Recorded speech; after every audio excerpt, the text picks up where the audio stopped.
If we're good, we're good. Okay, have we tested this? Katie. I think we're in good shape. Yeah, I think We're we're in pretty shape? good. Okay, we don't have, Nobody's on that either, so it's just us. College Township, and with that, I will call to order the Thursday, February 20th, College Township regular council meeting. Before we move into the agenda, the chair would like to note that this body, the College Township Council and staff, met in executive session prior to this meeting to discuss items covered under the Pennsylvania Sunshine Law. In this case, it was some personnel issues.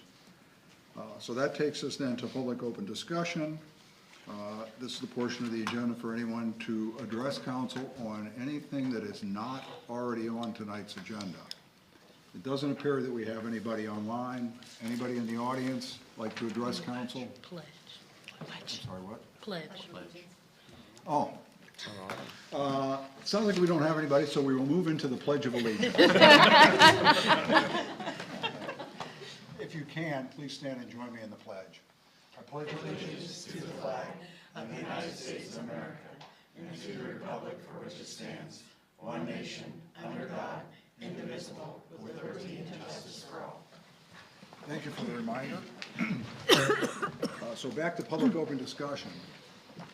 Anybody, anything? Okay, that takes us to new agenda items. I'm looking here at the table. Anybody interested in, anybody in the audience like to request council consider a new agenda item? And doesn't appear to be anybody online. So we'll move into our first item, our first and only item under special presentations tonight, SP1, Planning Commission Year-End Report. We have a report in our packet. Do we have somebody? Oh. Yes, Ed Dara is our chairman this year, and he is here to do the annual report. Section 207 of the Municipalities Planning Code requires that by March 1st of each year, the Planning Commission reports their annual report and all of their business to the governing body. So we're trying to take care of that before March 1st. Okay, I'm Ed Dara. I'm the new chairman of the Planning Commission for year 2025. We submitted a report to council for their review. Some of the key points that I just want to bring up is during 2025, we had 3 joint meetings with council, and those meetings were, one was to look at the vision that we have for the Dale Summit area. That was done in January.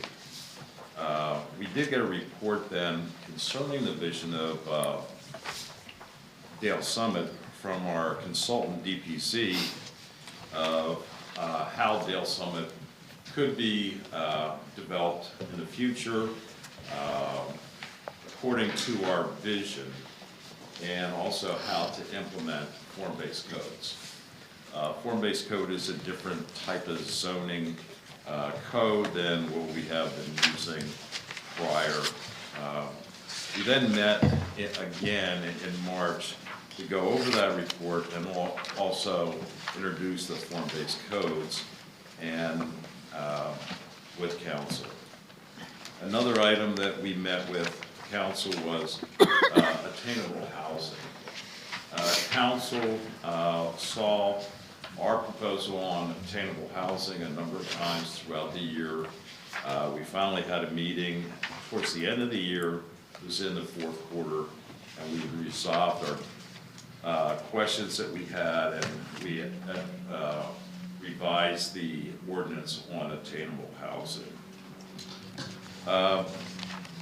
Throughout the year, we've worked a lot on attainable housing, we've worked on form-based codes, and we also did our normal approvals and recommendations to council for projects that we looked at.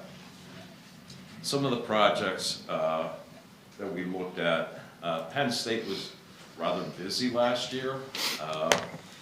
We looked at the new site plan for Beaver Stadium, which basically is the same footprint, that they're going to do additional things around the stadium. as the planning commission, we do not look at any mechanical or structural ideas for Beaver Stadium. They're also building a new soccer operation, which is now going up. You can see the steel going up. And they're also going to have a indoor practice bubble next to that. Penn State's also very busy with Innovation Park. We looked at 2 different things for Innovation Park and recommended those to council, which were all approved. Besides that, there's going to be an expansion of the Mount Nittany Elementary School. That came in probably around May. It was finally approved here, I believe, in late fall. As we see, we still have a lot of development going on the Shiloh Road area. We looked at a planned residential housing development out there. It's not finally approved. We've had some public meetings concerning that. That will be probably, once it's done over a number of phases, may have about 1,500 people living there. They will also be providing some affordable or attainable housing in that development according to our codes. We also have a new residential development, which will be Mount Nittany Manor. That is an infill type development over in Lamont. And the last thing to bring up is the Shiloh Road. There's a commercial park. We've seen the Subway go in, or no, Jersey Mike's, got the wrong hoagie shop. And we will also be seeing some hotel developments and other commercial area in that area. That is also a concern of the township because of the traffic congestion that we already have on Shiloh Road. Other than that, the Planning Commission for this last month and a half, almost 2 months now, we've been looking at the Yale Summit area. We've been looking at some of the new road areas may go in as that further develops further. And we're looking at the code in concept, which we will be meeting with council throughout the year of our progress with that code. If anybody has any questions, I'll answer if I can. Questions for Ed? Start here. I don't have. Tracy, Justin, None. Susan, No questions other than. comments? Yeah, it was a lot of work to do in the year, and appreciated the opportunity to have those joint meetings and talk about things that sort of, needed to be discussed, all of us in the room together, and appreciate the work. I try to Thank put you. it in a succinct summary, so I want to prolong your meeting tonight. Well, thank you. Rich? Yeah, no, just thanks as always, as a planning commission alum. I urge you as this year's chair, when you see would be beneficial or even necessary to get with council's chair and get us all together and make sure we're all moving in the right direction. One of the new goals as a chair that I have, that I've been doing, I hope this works, is I've been meeting every bi-weekly with staff and Lindsay to get ideas of what they've been working on so we can be more productive in our meetings and be concise in our meetings and not get off on tangents. That's good. So far it's worked. I'm not going to say it's going to work every meeting, but so far it is working. Excellent. Thank you. Thank And I'm you. not the best at running meetings yet. Well, hang on, Ed, we're not done. Lindsay, you're deeply involved in this. Anything else to add? Thoughts, I'm looking forward to this year. We have a new approach with form-based code. We're getting more visual. We had the tape on the floor last time to just kind of, be able to feel what that human scale feels like when we're going to be, discussing and really getting into form-based code. I feel like when we have our joint meetings, the council will be able to see some of that too. We can use our own building as an example. And so there's a lot of things that we're doing and moving forward. And I'm looking forward to a productive year with the Planning Commission and really getting underway with form-based code. It's going to be a great learning process for everybody. And we've learned so much so far over the past few years, and now we're really just putting the rubber to the road, I guess. Nice. Yeah, the staff came up with that idea and it was very good. I mean, visually you could say what an 18-foot setback is, what a 15-foot setback is, where the right-of-way is, how big the road is, those kind of things. If you just see it on a piece of paper, you can't visualize it. But when you put it, scale on the carpet here and get people up out of their chairs and participate, it works. Yeah, I see the color tape that's been removed from the code. We did remove it. That was Lindsay's idea. Good She's a idea. very colorful person. No. Thanks. And that, it did a really good job of boiling down a year's worth of work into a 10-minute presentation, very concise. And just the last thing I would say is if you're meeting with staff every 2 weeks, that kind of lines up with my meetings with staff every 2 weeks. Maybe we can just find a time that we can cover both of those and save us both an extra trip and accomplish what you're trying to accomplish. I just thought it was a better approach. That way, if you have any questions, you can iron those out before you go to meetings. We've talked about in our joint meetings how we should be more open, get things done, everybody get on the same page. We have one thing to accomplish, and as council and the planning commission, I think we should talk. Yeah, real quick, I mean, one of the things that with Ed's availability and coming in and meeting with us every couple of weeks, it gives us the opportunity to kind of mini workshop the approaching meeting.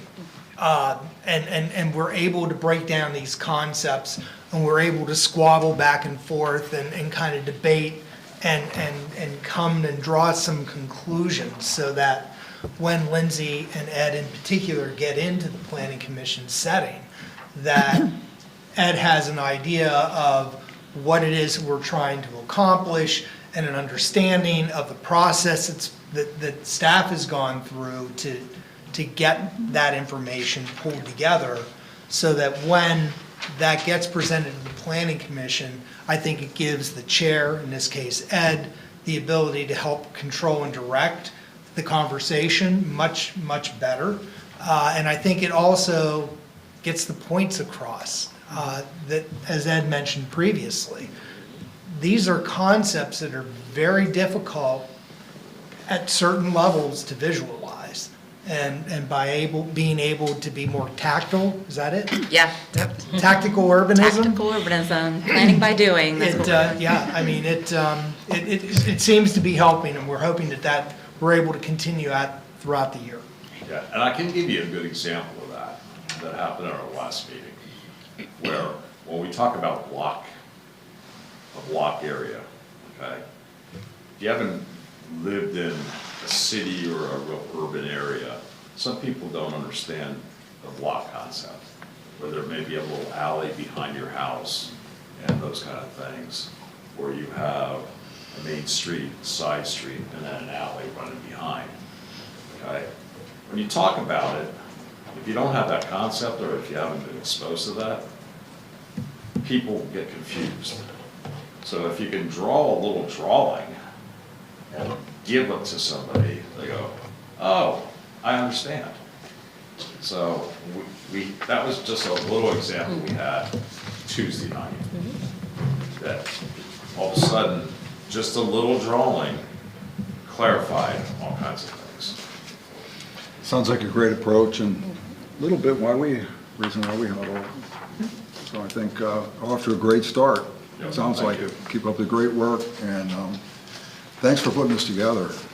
You're welcome. Sharon. I didn't do any of this. Staff. Oh, you could have stopped there. No, I'm not taking anybody's credit. All I did is summarize. Well, we'll give you credit for at least showing up and presenting it in a very concise manner. Thanks. Yep. All right. That was the only special presentation we have. That takes us to plans, which we have none of tonight. So we'll move right into reports. First report, tonight's agenda is the manager's report, which is, written report is included in your agenda. Adam, did you have anything to offer?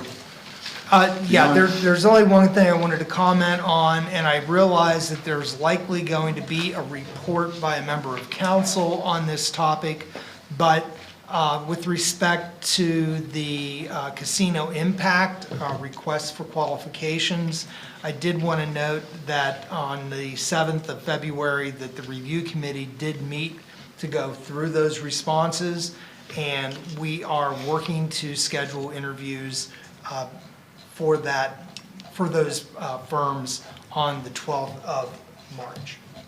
So with that, I can answer any questions that you may have on any items that are here, but that's all that I wanted to highlight for this evening. Okay, we'll start on the right. Rich? Just with that item, how many submissions did we ultimately end up with? I'm going to defer to our RFQ master.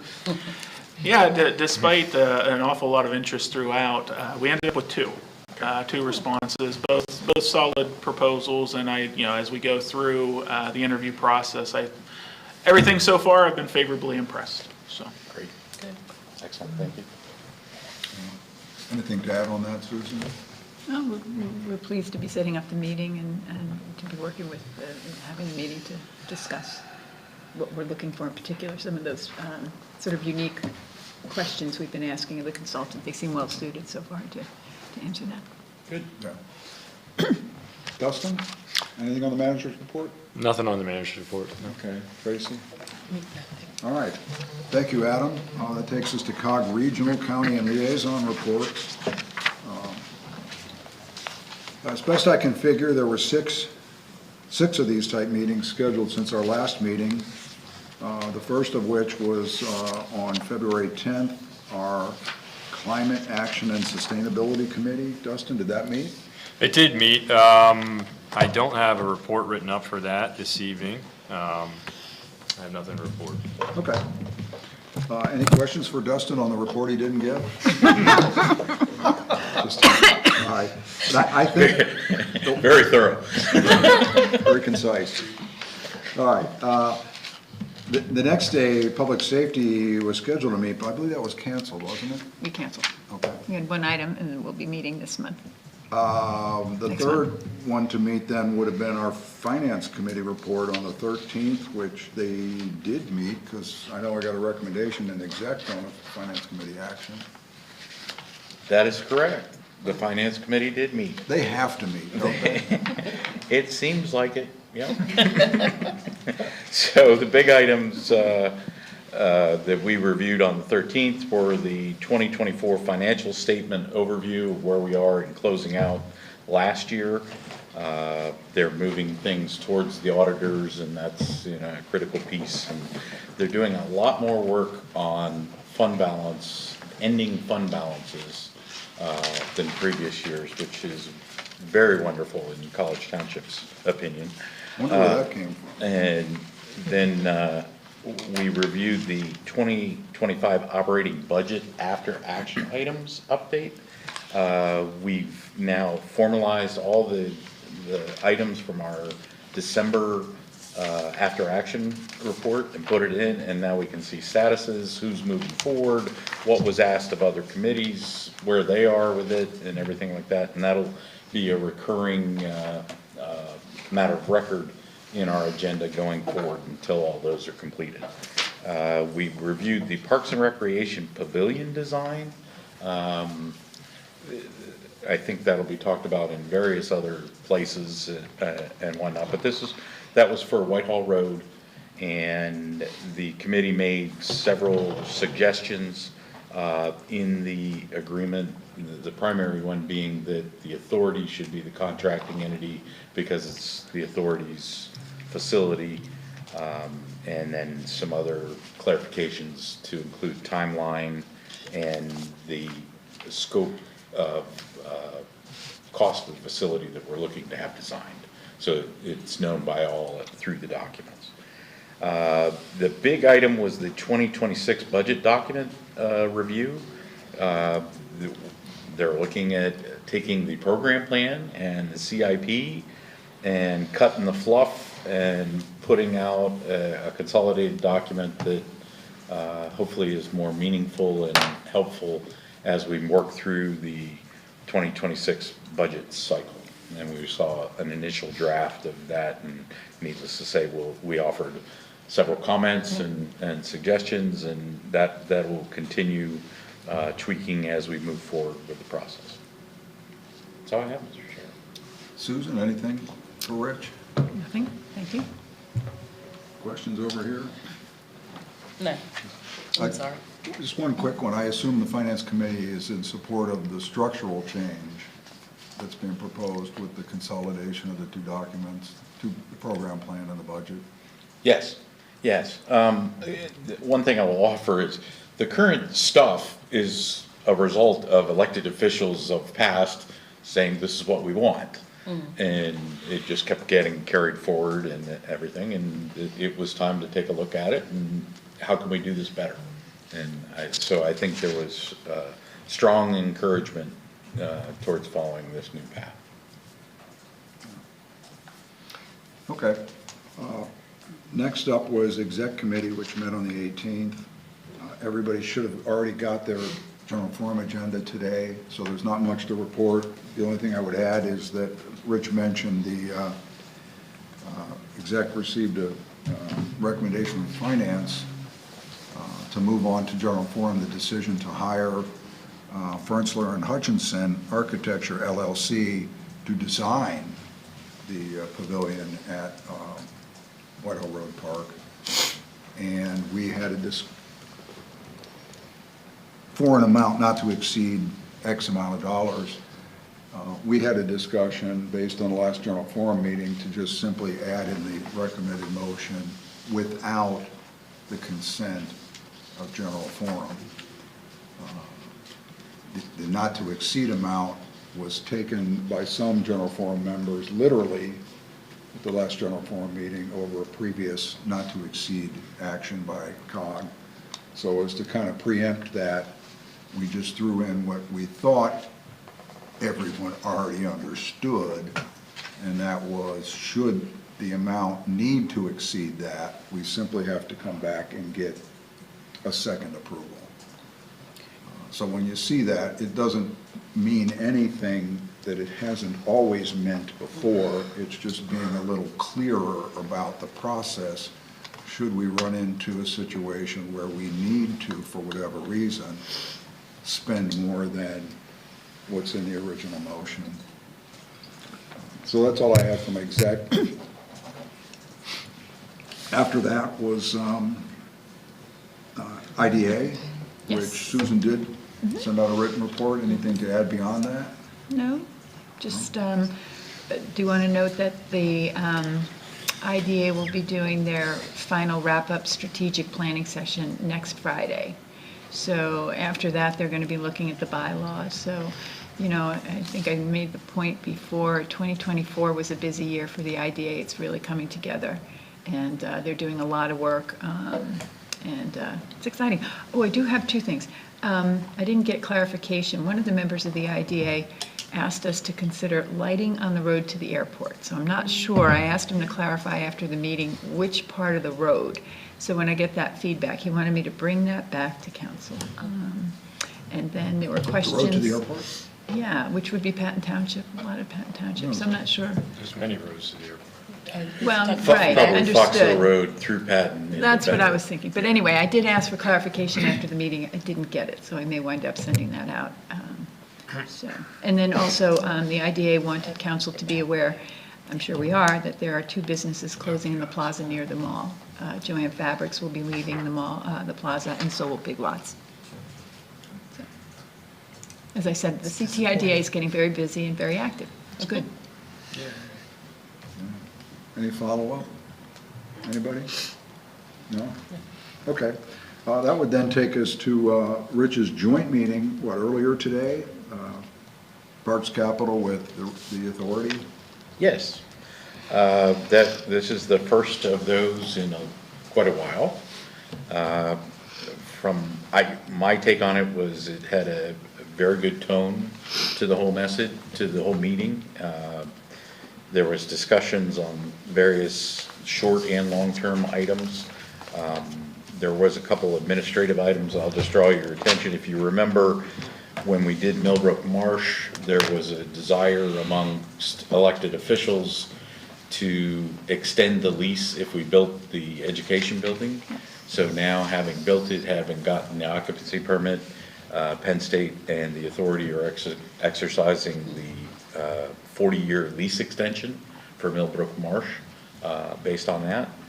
We did discuss the Hess restrooms, and there was a good discussion on how the interaction with the authority and the Parks Capital Committee could be beneficial in moving that process forward. It was also a refresher opportunity for items from the Parks Governance Special Committee to bring forward of how we envision those kind of things moving forward. So more to come on that one in a collaborative effort and everything. But that was pretty much the main items. Questions for Rich? No. I got to back up a minute. There was one thing in exec that came up that was not on the agenda that will show up in the general forum meeting agenda, and that was a proclamation from the general forum recognizing and celebrating Black History Month. That was not on the original agenda. It was brought up by one of the members. I shared that at college, of course I supported that, I shared at college that we did in the format of a proclamation versus a resolution, in part because we do a lot of resolutions, and a proclamation kind of separates the action from all the other resolutions we do. And I shared that, the feedback we got from the public. So in turn, I was asked for a copy of ours. So if the current proclamation looks a lot like ours, that's where it came. Just saying, right? Just saying. Is it? I didn't look at it. But Oh, I'm not sure yet. I haven't had a chance to pull it up. But the point was that we did it, I thought the proclamation helped separate the action from the routine and more traditional resolutions. We pass it almost every meeting. So, anyways. All right, that concludes our regional reports. That takes us to staff, planning commission, other committee reports. I don't think we have other staff reports unless we're going to get an update on the, can we have an acronym for that? Sesquicentennial. Sesquicentennial? Well, we did have a meeting on February 10th. Unfortunately, all of our preparations and pre-planning for the kickoff bonfire somewhat came to naught, given the fact that it was scheduled for Saturday the 15th, and we all know and recall what happened on Saturday the 15th between the snow and the sleet, then the freezing rain. The forecast had basically by midday on Friday had pointed to a pretty inevitable conclusion that we were not going to be able to move forward with that. And so Friday afternoon, the decision was made to cancel that event. It turned out that that was the right call. It was an absolutely miserable day. Had it only been snow, or had it been at all like Friday was, it would have been a great event. Everything was ready to go. We had a lot of cooperation from a lot of partners in terms of the Center Region Parks Agency helped us out a lot, our Public Works crew, Amy Kerner, who's not here this evening.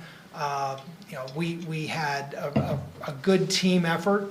I want to thank members of the committee that participated in the planning, And while we're not anticipating rescheduling a bonfire during the winter months at this point in time, there is at least a slim possibility that there could be a bonfire at some point a little later this year. So stay tuned, that is undetermined at this point in time. But we're now entering into preparations for the next event, which is going to be in May, either the 10th or the 17th.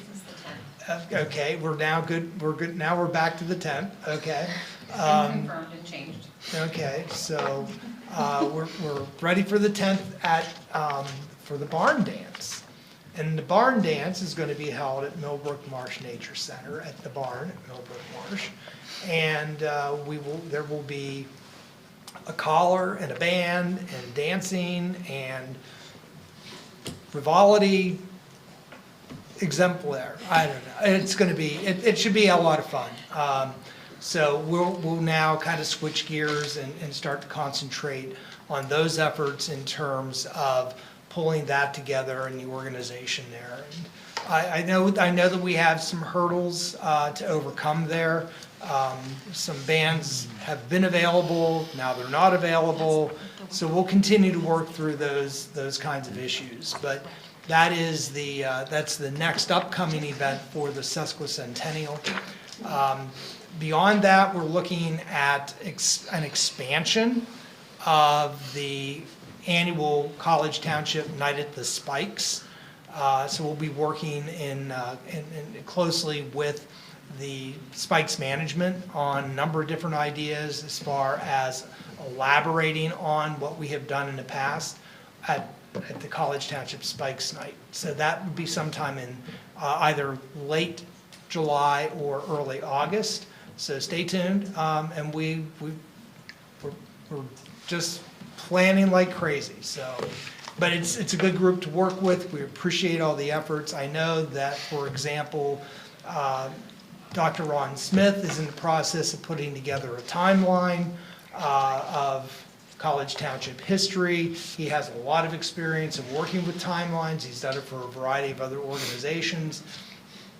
And he's gotten started in that endeavor, and we're actually going to be having kind of a small subcommittee of notable folks from the community that are going to participate in reviewing that and making sure we capture all the notable events in College Township in Dr. Smith's timeline. So there's any number of things that are up and running and occurring. We do have commemorative mugs now, and if anybody would like to see those, I have about 8 boxes in my office of commemorative mugs. So we have banners that have been printed.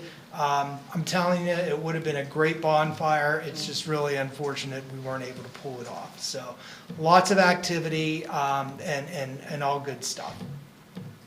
That's it. Sorry.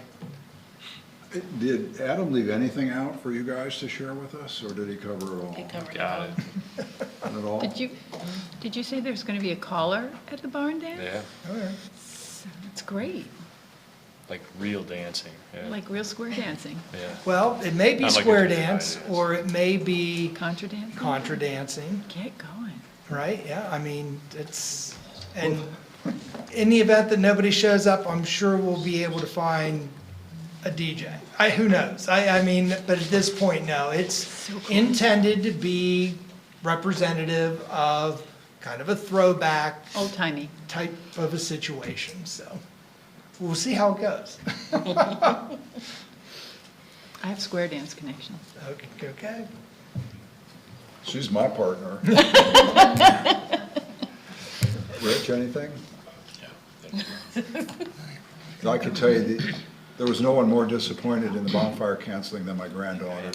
But you guys did the right thing, and I think everyone appreciated the call was made on Friday, not Saturday. And I got several comments on how quickly the variable message board signs went up noting the cancellation of the bonfire. You know, so as disappointing as it was, you know, the decision was done promptly and the message was effectively got out, so. thanks to everybody who was responsible for that. Okay, that takes us to Planning Commission.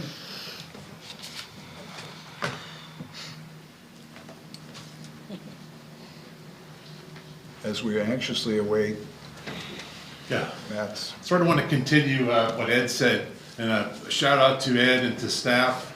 When we first started doing the form-based code, we would get probably 6, 8, 10 pages, and pretty quickly in the meeting, it would just lead to frustration.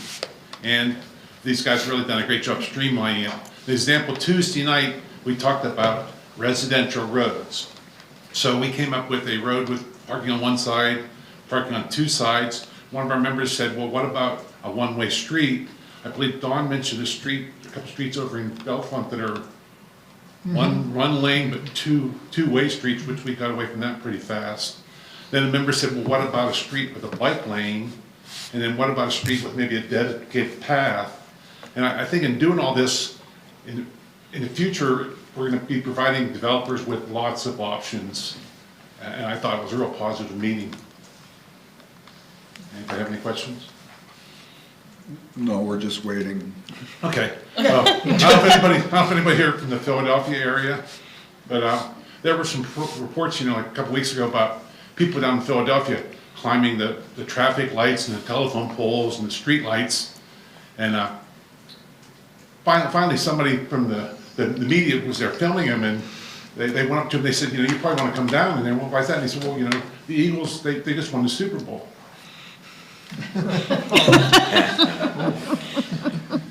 Thanks, Matt. Well, All right. Last month, any other staff reports that I missed? Committee reports? Okay. Last month, we deferred our diversity, equity, inclusion, and belonging report in Mike's absence to this meeting. So with that. Sure. As you noted, you did do a proclamation at the last meeting for Black History Month. Thank you for that. Just a couple upcoming dates to be mindful of. February 20th is World Social Justice Day, and February 28th, beginning in the evening, is Ramadan, and it'll carry through March 29th. So that's what I have for you tonight. Okay, questions? Comments? We also open this agenda is open to the public to address council on any issues related to diversity, equity, inclusion, and belonging. Nobody online? Anybody in the audience? No? Okay, then that will conclude reports and take us to consent agenda. Tonight's consent agenda includes 6 items, 2 sets of minutes, 2 pieces of correspondence, and 2 action items.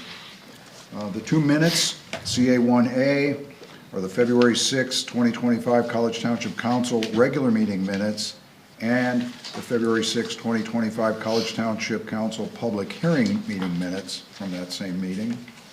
The 2 items of correspondence included in the consent agenda are CA2A, an email from John Ferguson dated February 11, 2025 regarding Clearwater Community Conservation Center plan, and CA2B, an email from Mr. John Ferguson dated February 11, 2025 regarding the Hauserville Road traffic. Okay, and the 2 action items included in tonight's consent agenda include CA3A, Fedori, Fideli, Snyder, and Carruthers Accounting and Auditing Services Agreement, and CA3B, a letter of support for the Center County MPO's Protect program grant submission, Protect being an acronym, program grant submission. So those 6 items, would anyone like to pull any of those for discussion or even clarification before we consider action? No? Well, if not, then the chair will accept the motion to accept and by accepting approve the consent agenda as presented. So moved. I have a motion, do I have a second? Second. Okay, any discussion on the motion? All in favor, please signify by saying aye. Aye. Anyone opposed? No one opposed. Motion carries unanimously. Concludes the consent agenda. Takes us to old business. Tonight we have 4 items under old business. The first one, OB1, is Innovation Park rezoning. Staff has broken, there's actually 2 items under this, the Penn State ARL request and the PAM Health request. I think smartly, staff has merged these two items in, at least for discussion and potentially action, even though it notes a discussion action. I think we can, or discussion item, I think we're going to end up with action, hopefully. So before we consider any action, Lindsay, you have a memo in here. You have, you'd like to share points out of it? Yeah, with us? that'd be great, briefly, thank you. So council's pretty familiar with this, as you just have seen recently, two presentations from Penn State, one regarding the expansion of ARL and the other, the expansion of ARL East, or I'm sorry, Innovation Park East to incorporate a PAM Health building for a 42-bed inpatient rehabilitation hospital. So those were requests to move forward with the development of regional impact. This is just one other step in that process. In order to move forward with the DRI, the property will need to be rezoned. Currently, the Innovation Park is zoned Planned Research Business Park District. Surrounding the Innovation Park boundary is University Plan District, Subdistrict 14, which does not permit the uses that are proposed currently. So a rezoning is required. The first rezoning that's noted, the Innovation Park East PRBD rezoning, is 5 acres east of Innovation Park for the PAM Health Building, and Innovation Park West is a 62-acre request to ultimately allow the ARL campus to be fully built in the Innovation Park area. Although we are looking at 2 DRIs, DRI lights for Penn State. Penn State is also undergoing a full DRI for the further expansion of Innovation Park, so for ARL. So rather than doing the 3, a small rezoning first for ARL, we felt best that we just encompass everything in one fell swoop. So the PRBD, I wanted to also note, we did change that back in early 2023, and we changed the Planned Research Business Park District to permit multifamily residential development up to 36 dwelling units per acre.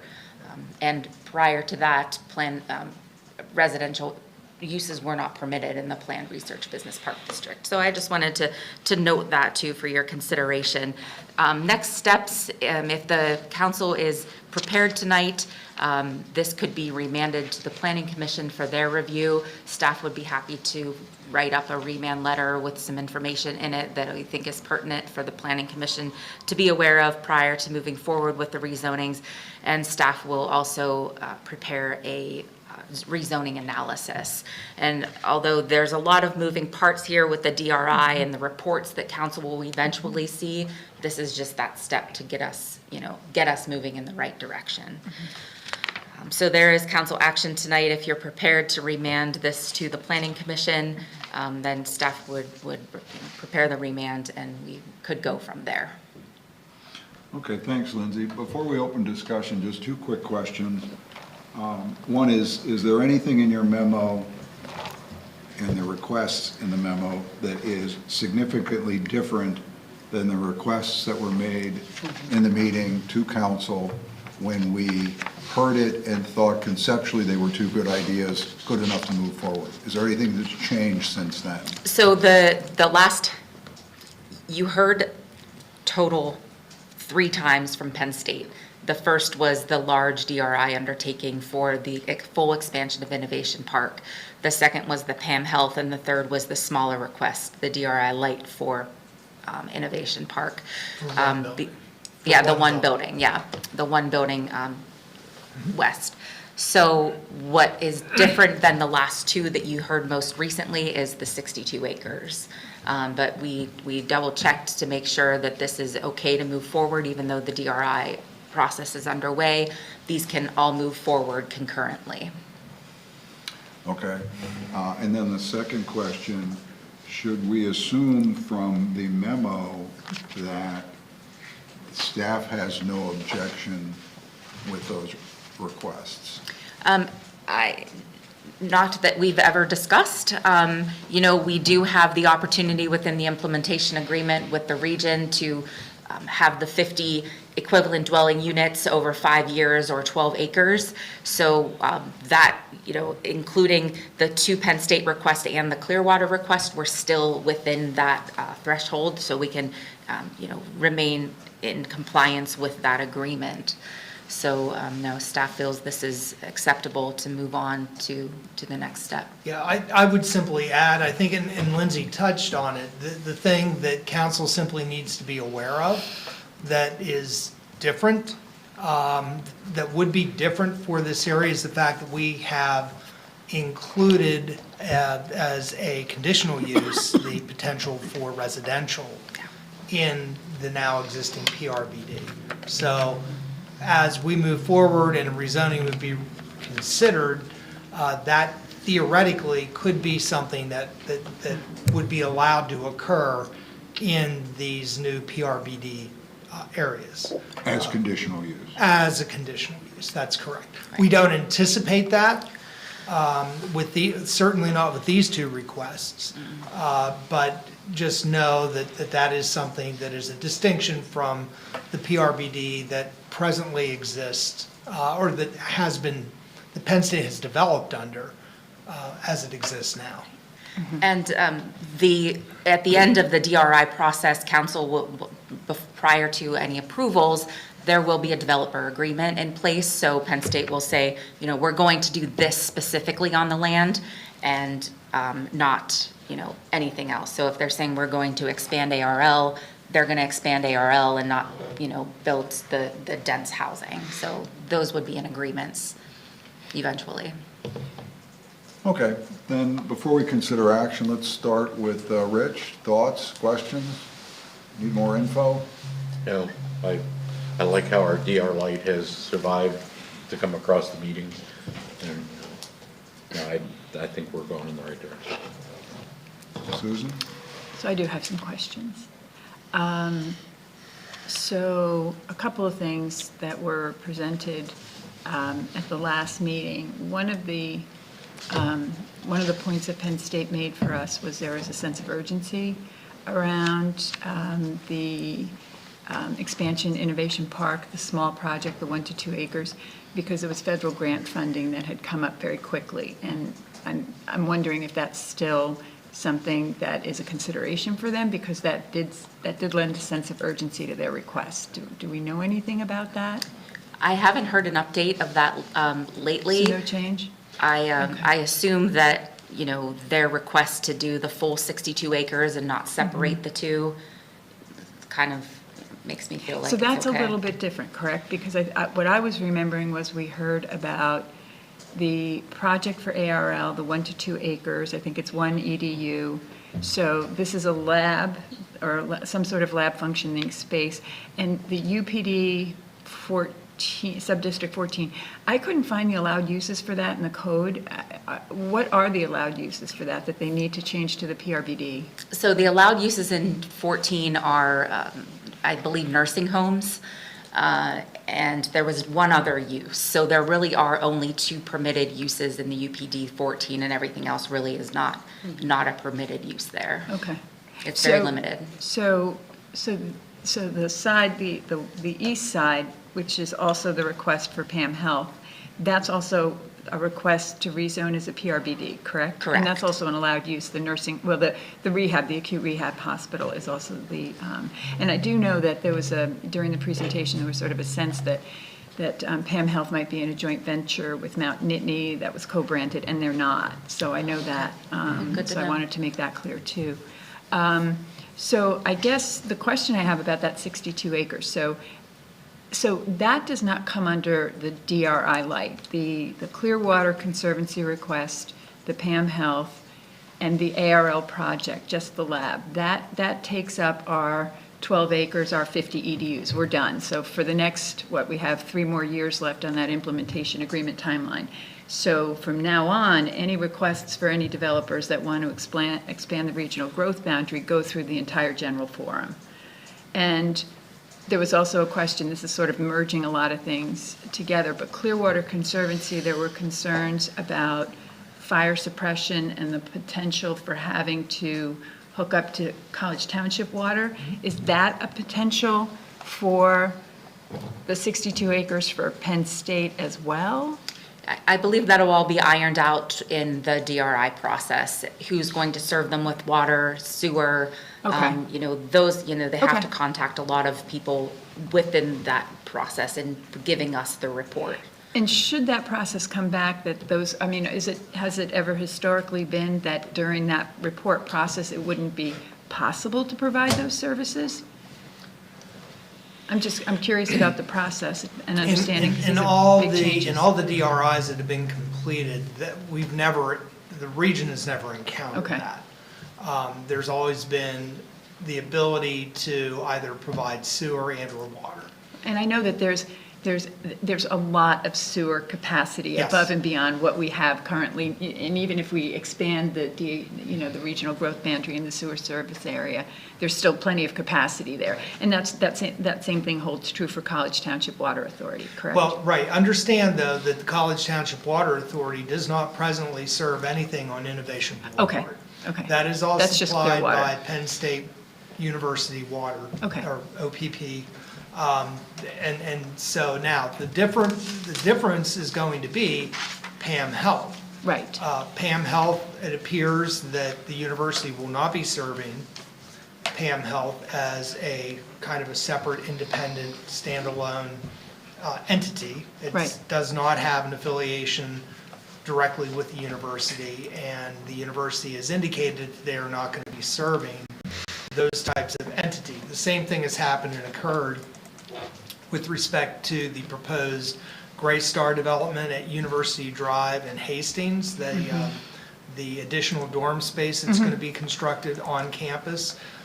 Both of these, PAM Health as well as the Gray Star, are public-private partnerships. Okay. Where the university has agreed to lease the land. I see. But the university is basically not providing typical on-campus type services that they presently do for their own entities.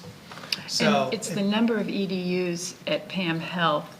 There are quite a few EDUs, 37 or something like that. So that's what puts us over the DRI light process. That means after this, not over, but then we would have extended Well, ourselves as right. far as we can with the DRI Yeah, light I with think PAM we Health. were running up mostly against acreage, is that correct?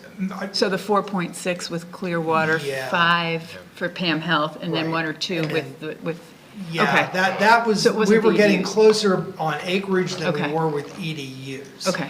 I think the total EDUs were roughly in the 30s. I don't recall And that would have been, offhand. but it's close to 12, we're at like 11 point something. Exactly. So, we have a little bit of land and a few EDUs. Right. The reality is, nothing's really gonna fit there.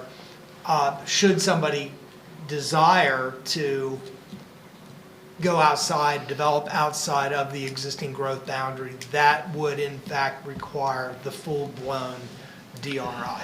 It's not a situation where anybody would be precluded from pursuing that. It's just the process would change. It would go because we through the no entire longer general have- forum. Right, we don't have any of the Correct. light.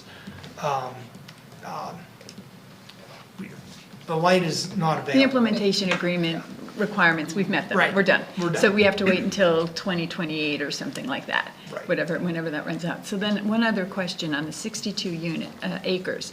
So when we originally talked about this, did we talk about that 62 acres? Or was it just the ARL and the PAM Health? Their requests for the DRI lights are just the 1 Correct, acre correct. over, yeah. But then they're asking for the rezoning, they're sort of bringing the rezoning in with the 62 acres above and beyond, and that's to the east of Innovation Park. Yeah, here's where I think it gets a little murky. We were first approached to do the full-blown DRI for the 62 acres. Okay. At that time, there was no we weren't asked to do anything relative to rezoning at that time. So we would have been expanding the regional growth boundary for the 62 acres under the DRI, not the DRI light, but then we weren't rezoning. It was At going to that say time, that's UPD correct. Sub-District 14. Yeah, Okay. that's what it would have been. With the second request that was made pertaining to ARL for the DR light for the 1 to 2 acre Right. parcel, the rezoning was requested. And at that point, staff had conversations with Penn State. Right. And we said, listen, if in fact you're going to be rezoning for the 1 to 2 acres, we have the ability to simultaneously or to pursue a rezoning simultaneous with your DRI. We should simply consider rezoning that entirety of the 62 acres. Okay, and if we rezone that 62 acres could be potentially used for multifamily housing in the future? Theoretically, it could be, yes, but as Lindsay pointed out, part of the PRBD process, DRI process. the DRI process is the developer agreement. Correct. And the developer agreement is going to stipulate how that 62 acres is going to be developed. And the So they would have to developer is- identify that up front as a potential or an alternate plan of some type at some point, if in fact there was going to be additional, they were going to exercise their ability to construct the residential elements. But it would become an allowed use It for would. that district and it's that zone, and it's not allowed use now, correct? Conditional. That's correct. Conditional, okay, so conditional, not a right, not by right. That's correct. And then that would be the purview of council at the time, if council at the time saw fit or not. Okay. Okay. And then, one last question, and I thank you for helping me with understanding this, it's complicated. This is a complicated, Yeah, yeah, and I want to be request. sure that, I'm thinking, I think often we have our current council and where we are, but in the future, the decisions we make now open up different types of scenarios and different situations. So then, if we're doing this, we are extending the regional growth boundary around that 1 to 2 acres for the lab structure. We're not changing the regional growth boundary around the rest of the 62 acres that they're asking us to rezone. That's correct. And so if there were a project, for example, a multi-residence project that would need more and expanded sewer services for that area, that would have to go through the entire general forum in the future. Well, as the balance of that 62 acres is. Right, That so is if that, correct. if they couldn't, if whatever in there, they would need more sewer, that regional growth boundary of sewers, okay. Right. That would go through the DR heavy Yes, process. The DRGF. And it would also need, theoretically, I mean, we are pursuing rezoning right now of those 62 acres to PRBD. But, well, no, never mind, I'm just going to confuse the issue, so. So maybe a clarifying question for me. We could rezone the original request, which is the 1 or 2 acres for the ARL, without yet approving the rezoning for the UPD Sub-District 14 yet. That is correct, yes. Okay, and by doing that, we would not have the potential for that to be developed as a multi-residence. They would have to come back for the balance of that 62 acres and seek a different zoning district. Yep, That's that's helpful. correct. I really appreciate everybody taking the time and walking me through it. Yeah, those were good questions, and I think, it's important to note that, even if it is rezoned, development cannot happen on those 62 acres until that DRI is approved. And at that point, any of the uses there that we approved using the PRBD and the PRD and the PRBD, then would become conditional uses, not use by right. Correct. Multifamily, yeah. Multifamily Specific specifically. to the multifamily. And multifamily is not, for example, dormitory style living. It would be multifamily residential. They're all of this, I mean, we don't. Okay, We don't- that would be yeah, we considered, don't- okay. So we don't potentially, we'd be distinguish. opening up the opportunity to develop dormitory-style housing up on that part of the camp, okay. That, yeah, I mean, that's true. I think the reality is quite different, but yes, Right, right. you're absolutely correct. Yeah, I think reality today, no, but potential future, yes. Okay, that helps me, thank you. Other than they wouldn't have the sewer service still. Yes. Right, and then That's we'd the go big back, one. That's the big and that would go back to the regional growth boundary, the Very public DRIGF. process. Yeah, right, and then we have all of the members of all the boards and councils would be weighing in on that. As they have in the past. So there is precedent for this. This has happened in the past where that has, you don't have, I can tell by how you're looking at that. That's where the quite a whole story. DR And we light don't have process to came stay from. tonight. Okay, so I appreciate this is the context I need to have to understand this, because this is a separate request that we're getting now as part of the original request we considered. Okay, thank you. Dustin? Yeah, yeah. I just think this, adding the 62 acres in now, just a little interesting, you know, based off of Susan's questions and comments. You know, why wouldn't we just pursue the rezoning for what they need at this time instead of doing the whole swath of the 62? You know, is it right to think that if you open the door for that type of, obviously there's conditional use on it, but that type of request for an additional, let's say 60 acres, they wouldn't have to go to DRI if it's Penn State building dormitories, they have their own sewer service, right? They would still, No, they would need, in this case, in that area, They'd have to. they would need to go through the DRI process. All right, just a question I had, that's all. Yeah, that's the throttle. The sewer service is really the throttle. in that. And I mean, the confusion enters. I can understand why most people would think that for university-specific uses, that the university treatment facilities would handle their effluent. However, that is not the case in all cases. There are certain quantities of effluent that is clearly, depending upon location, that is sent to the Penn State plant. But there are other quantities, again, based on location, that are sent directly to UAJA. So where this lies would most likely be not served by Penn State facilities that they own. Yeah, right, so, you know, if someone had the fear or the reservations about, oh, wow, you know, you could just go ahead and build dormitories, right? You have multiple checks in place for that to happen. Just wanted to vet that out. Is Did that you governed by the follow? 530, yeah, the 537 plan? The current 537 plan governs who serves what where. Yes, there are various agreements and, right. yes, but it does. The plan itself sets the outline. There are some regulatory internal things that exist to govern how Penn State effluent is treated. Okay. Tracy? Yeah, just so I'm clear, because some of this is over my head. confusing.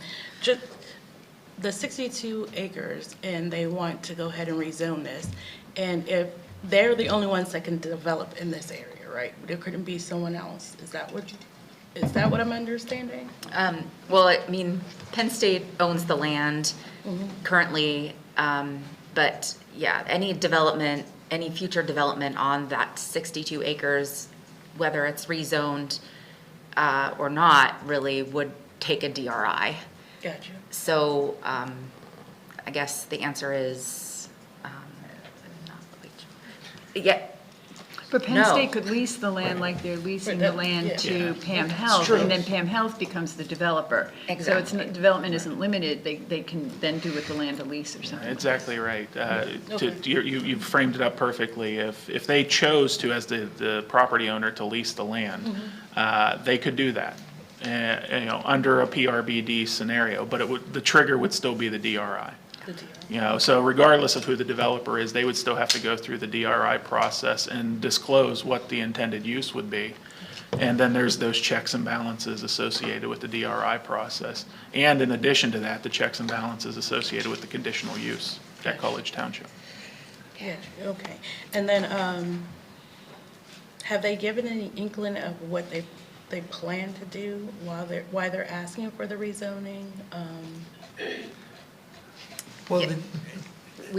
We have seen in the past the proposal for the full expansion of Innovation Park with the ARL Campus Incorporated. Gotcha. Yes, that was probably maybe a year ago or so when we saw that request. They plan to use the Yeah, entire. It's possible. Yeah, it's, what was presented to College Township Council is a very long-term plan. And I think that there's a number of people within the community, I think, that really misunderstand this. Penn State came to us saying, there is a need over time for us to rebuild or relocate our various ARL facilities that are scattered, many on campus, but many throughout the region, into a centralized location. And as buildings basically age out and replacements are necessary, what they're looking to do is to, little by little, move all those ARL facilities over a many multi-year period, 30, 40, 50-year period, move them all into a centralized location, essentially an ARL campus. And that would be at Innovation Park.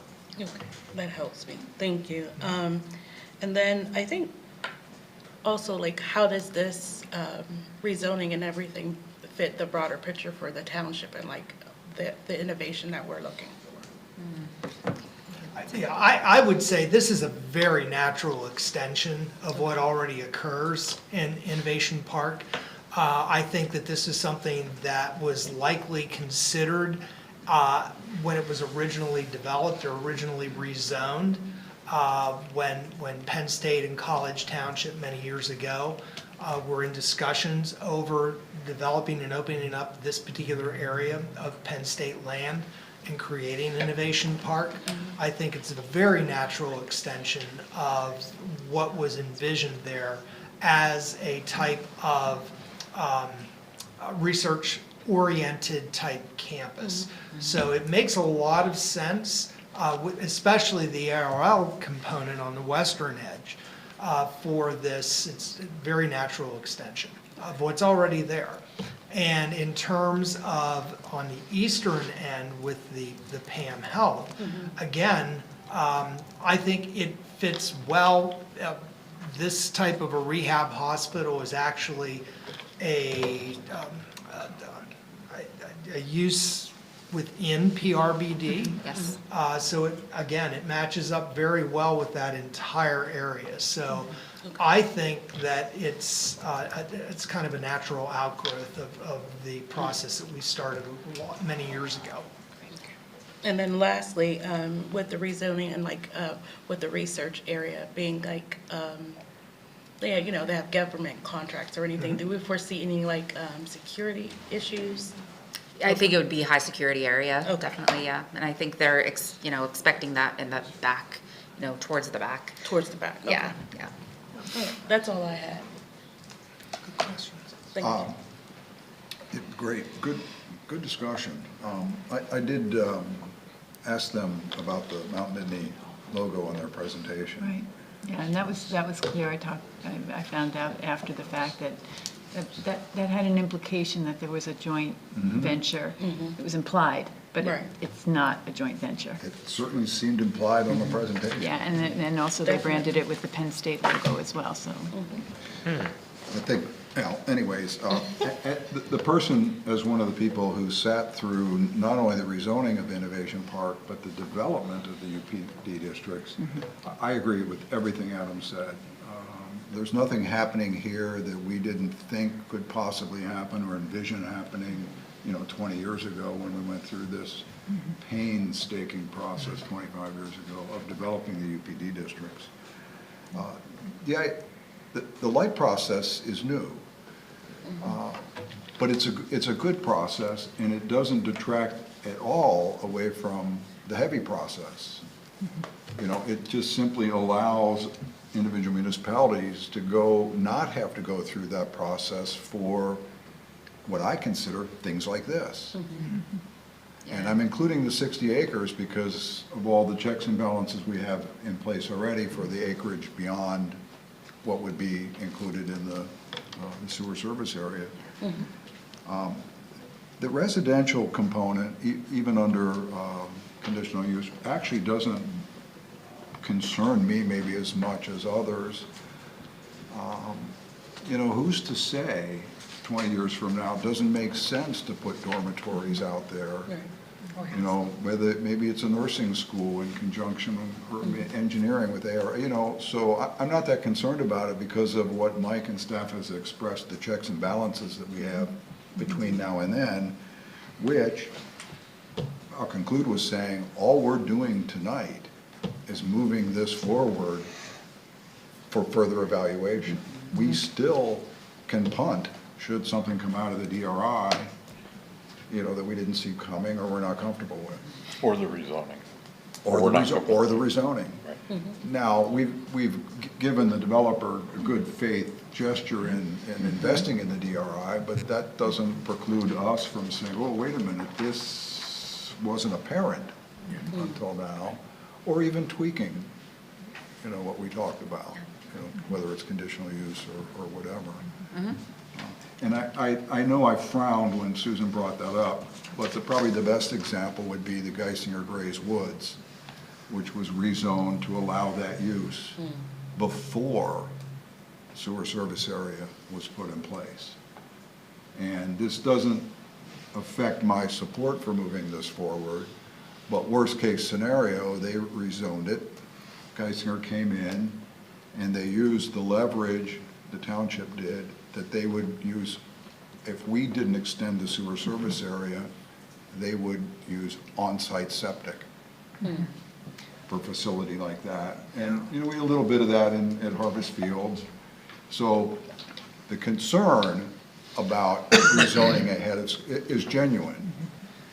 But I believe we have two steps in place here that they didn't there, that I think give us some leverage and certainly some more control over those two situations. That's the only reason I frowned. Yeah, no, I appreciate that, I appreciate the context. If I'm not mistaken, Eric, Geisinger had purchased Patton Township had done the rezoning before Geisinger purchased the property.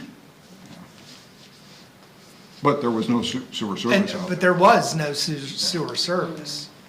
So that was the case where the rezoning was ahead of sewers, and it did put pressure on the community That was the then issue. That was to the expand the pressure. growth boundary. And yes, that could happen to us, but we have a few more arrows in our quiver and tools in our tool belt should that happen. I think, at least I feel at this point, we have enough. And I think we'll find out with the DRI. We'll find out more. So just my thoughts.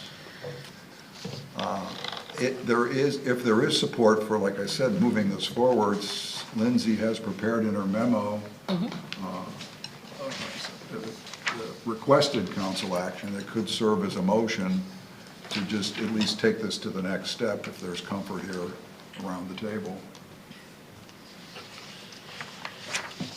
Is there? Or do we need more discussion? I'm looking at council action.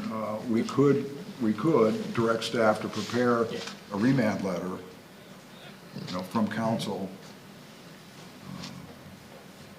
Mr. Chair, I'll make a motion to direct staff to prepare a remand letter for council review and approval prior to the two TSU rezoning requests go to the planning commission for our review and recommendation. I have a motion. Do I have a second? Second.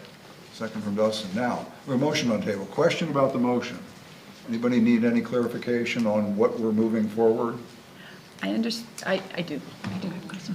I understand that we're moving forward the remand to PC to look, and then what will come back will be a recommendation that we would then vote on, and then the next step would be to send it to the DRI process. No, we'd be rezoning. We'd be rezoning at that point, yes or no? Right. Essentially, what I believe that this motion does, it provides primarily direction to staff to prepare a remand Correct. letter. That remand letter is going to come back to council. You're going to review it. You're going to make changes and modifications to that remand letter. If you're comfortable at that point, an affirmative vote would then remand it formally to the planning commission. Planning commission will do Right. their work. They'll make a recommendation back to you on specifically the rezoning. Right. And at that point in time, you'll have planning commission's recommendation.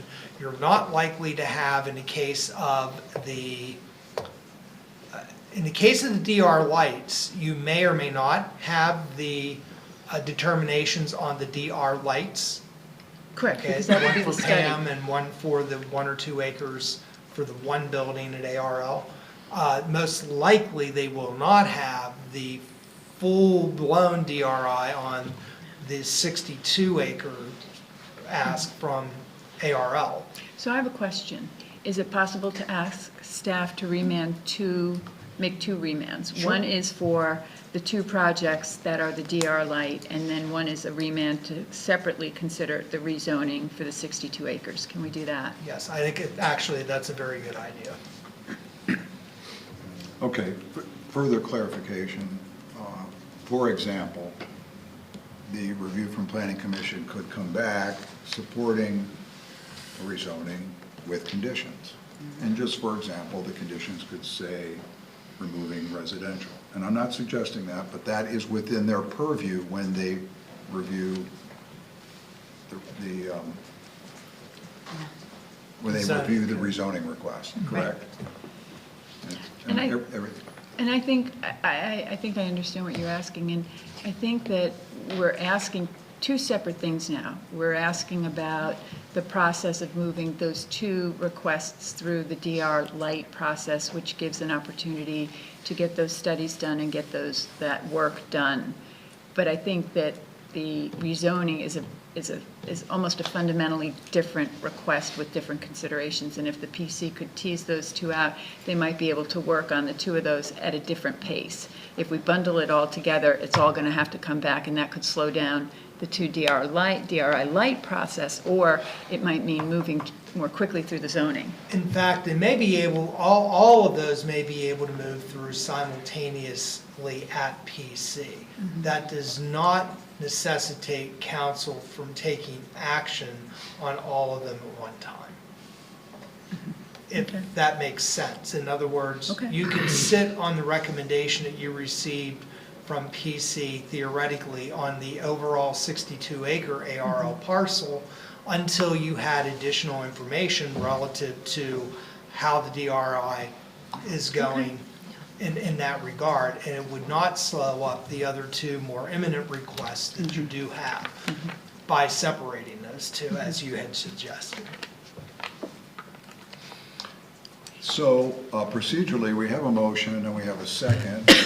We could withdraw the motion and do all that, or the motioner could just informally accept the proposed amendment, and we could continue moving forward with the motion as stated. The only thing I would offer is I don't think the motion is specific enough to Yeah. preclude staff from doing exactly what we just discussed. And I would offer as a seconder of that motion, I agree with the. And as the person who's going to review the remand, I would still be in my purview to edit it even further. Yes. Sure. Based on the direction here. Okay. Anything else then on the motion? Any further discussion? By the way, that was good, healthy discussion. I think we managed to take a very complicated issue and potentially make it simpler.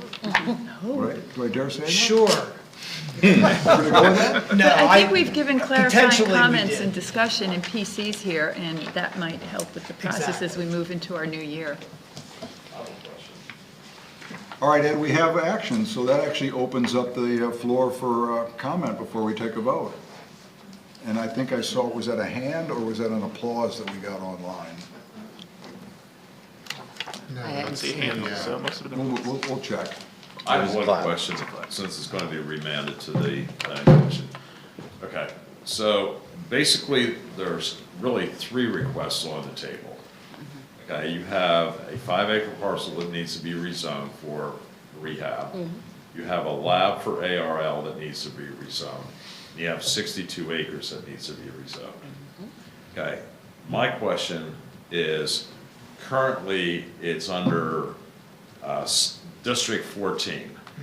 Okay, what is the uses that can be used in District 14? I believe it is I'm sorry, I don't know them exactly, but they're similar to retirement homes. Okay, so basically, District 14 does not allow for ARL to build any buildings. Okay, also, District 14 doesn't allow any kind of rehab hospitals. Correct. So basically, what we're doing is we're taking the existing Innovation Park Research Center, Research Park. We're gonna expand it on the east side by 5 acres. Correct. We're gonna expand it for another acre or 2 for ARL, and then we're gonna do 62 acres. And we're gonna make that all what the current zoning there is, yeah, whatever the Planned acronym Research is. Business Park. Okay, which could also put up multifamily, because we did that amendment As a earlier. conditional use. Okay, so all Penn State's saying is, we need rezoning for 5 acres, 1 acre, 62 acres.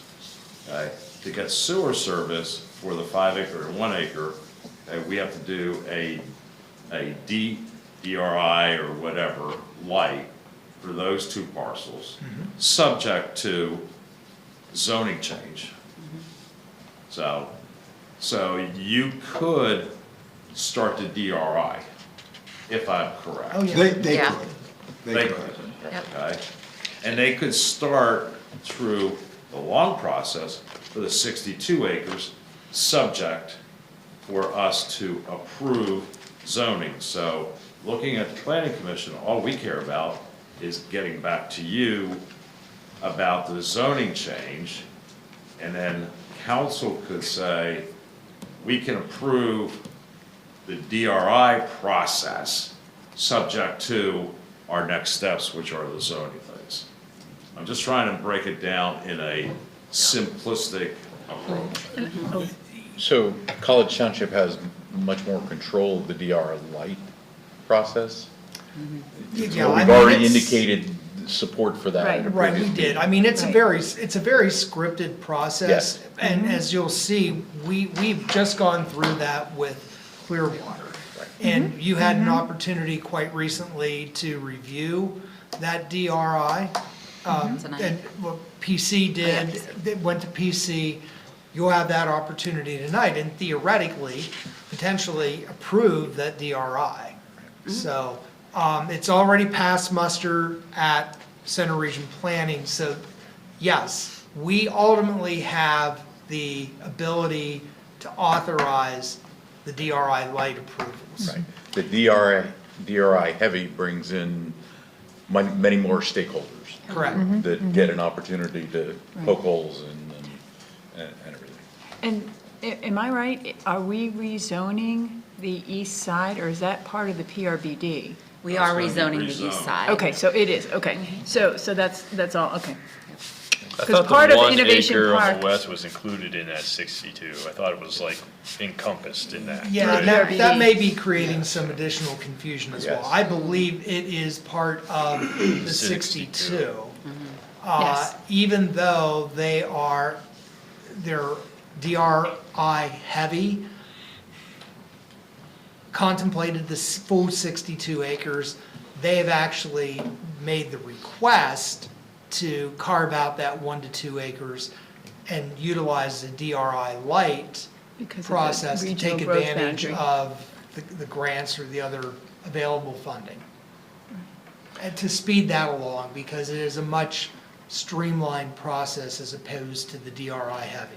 And in fact, that 5 acres, that rehab hospital is already in allowed use in the UPD Subdistrict 14, no? It's already an allowed use in the PRBD. Okay, okay. That's why they want.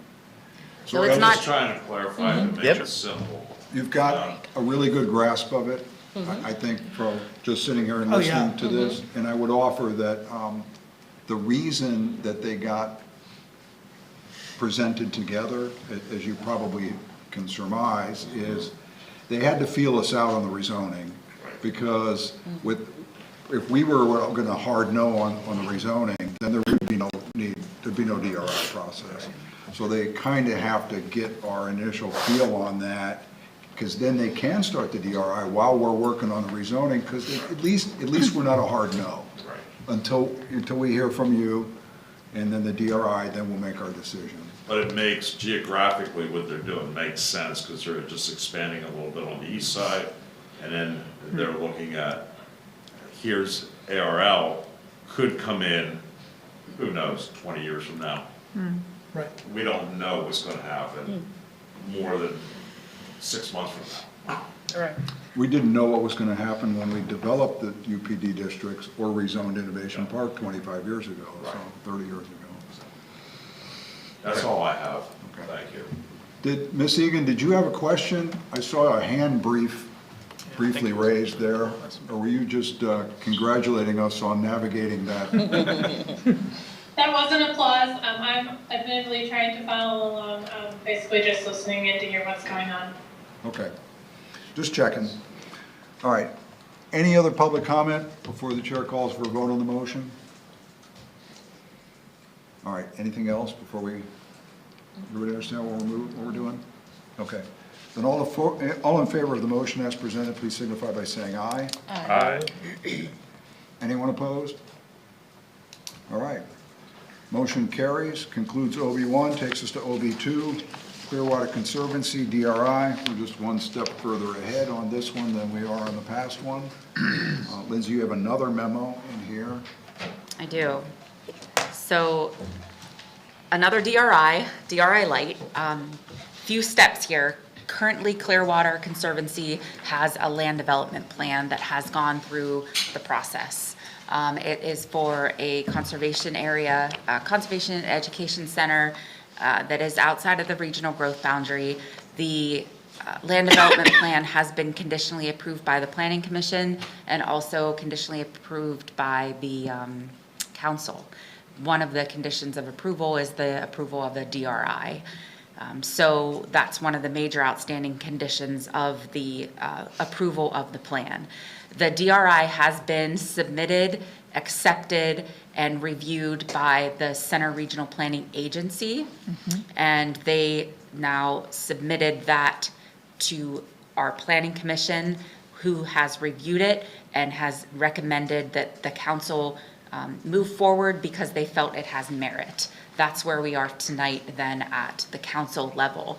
Planning Commission's recommendation that, you know, they felt the DRI has merit. They recommend that the council approve the DRI based upon the fire suppression and having that water there that is adequate, that will be able to help there if there's an emergency on the property, and that water can be adequate. So what would happen next if council is so willing to say that after reviewing the full DRI report and Center Regional Planning Agency's input as well, if you feel it has merit tonight, then the next step would be for this DRI to go in front of the Center Regional Planning Commission, for that body to hear it, make their recommendations. It then comes back to council again for your actual approval and then discussion of what goes into any type of agreement to ensure what they're proposing on the property actually happens on the property and nothing else. So tonight, this is in front of you to determine whether or not it does have merit, and if it does, you can feel free to move that on to the Center Regional Planning Commission. Okay, great, Lindsay. So DRI Light does include at least one other additional entity's review, not approval process, but at least review. Review, correct. And all we would be doing tonight is deciding whether there's any deal killers in this DRI that would indicate we shouldn't even move it to Center Region Planning Agency, correct? Or Center Region Planning Commission. Correct, and the Planning Commission went after their review. Their two major concerns were the report currently does not have an updated letter from UAJA indicating that they do have capacity to serve. And the other one is a letter that is within the report from Sean Kaufman, who indicated that he feels that without, he'd be surprised if you're able to meet the fire suppression requirements for an assembly use without extending municipal water service to the site. So the Planning Commission really was asking for further clarification on those two issues, and then they felt that it was okay to move forward to council. And we can still resolve those through any conditional approval process down the road should those be issues. Those can be conditions of approval of the DRI, absolutely.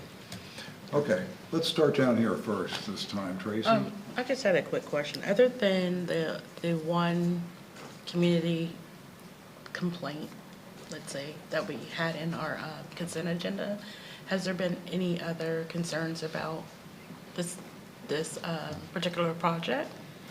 I know we did have one person show up at a planning commission meeting who was a resident of the Hauserville area, and she was just interested in seeing what was happening. She didn't have any bad comments, anything like that. Yeah, we've only had the one letter that was in the packet this evening that expressed some concern about additional traffic to the center, but we've had no others. There's been no other indication that we have received or folks that we have spoken to on the phone at a staff level that have indicated any real concern of any kind relative to this proposed project. Okay.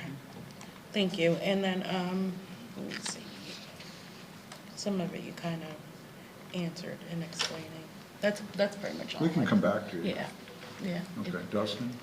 Yeah, I'm good with moving ahead with the notes made by Planning Commission. And I'm assuming that we're talking about fire suppression, right, as like a commercial fire suppression, sprinklers in the buildings, things like that, right? Okay. That's it. Susan? What Dustin said. Rich? I guess I have a question to staff on whether we have the authority, purview, whatever, to make that kind of statement for the fire suppression. And I just indicate that based on my county planning commission hat, that we have had to put areas of assembly in areas that don't have public water service. There are other methods and everything. So is that something that we could even do if we wanted to do it? And I think, and I don't need that answer tonight, but I think it needs to come forward. I absolutely understand the indication and the whys and all that, but that really comes under a code enforcement is where that really comes into play. And if they can't do it, then they got to do something else, or they can't do it. So that one I think will come back to us at some point, and the UAJA one obviously makes, that's a given. But I support moving it to the next step, and then we have another opportunity. And no one has any heartburn with anything that come out of the DRI so far? Well, And that's the other piece to this. The report. I do, but I just want to clarify something here. There's a statement on just the DRI report, and there isn't a page number, but, That could be a comment. That's a good comment. okay. No page number? Well, I don't see one. Anyway, it's little I 2, effective development on regional impact on public water infrastructure. And there's a statement that says, we have reached out to the College Township Water Authority with the proposed community center, but have not received any response or comment, which I find really erroneous, given the fact that we've been working very closely with and on the planning for the development of this center, there have been rather extensive conversations around all of the issues dealing with public water supply, not the least of which are comments that are echoed in the fire director's comment about fire suppression and needs and requirements. So I don't think this is enough to take issue with. But I did want to bring this up, that this particular item just doesn't ring true, given the amount of time that the authority has spent in working with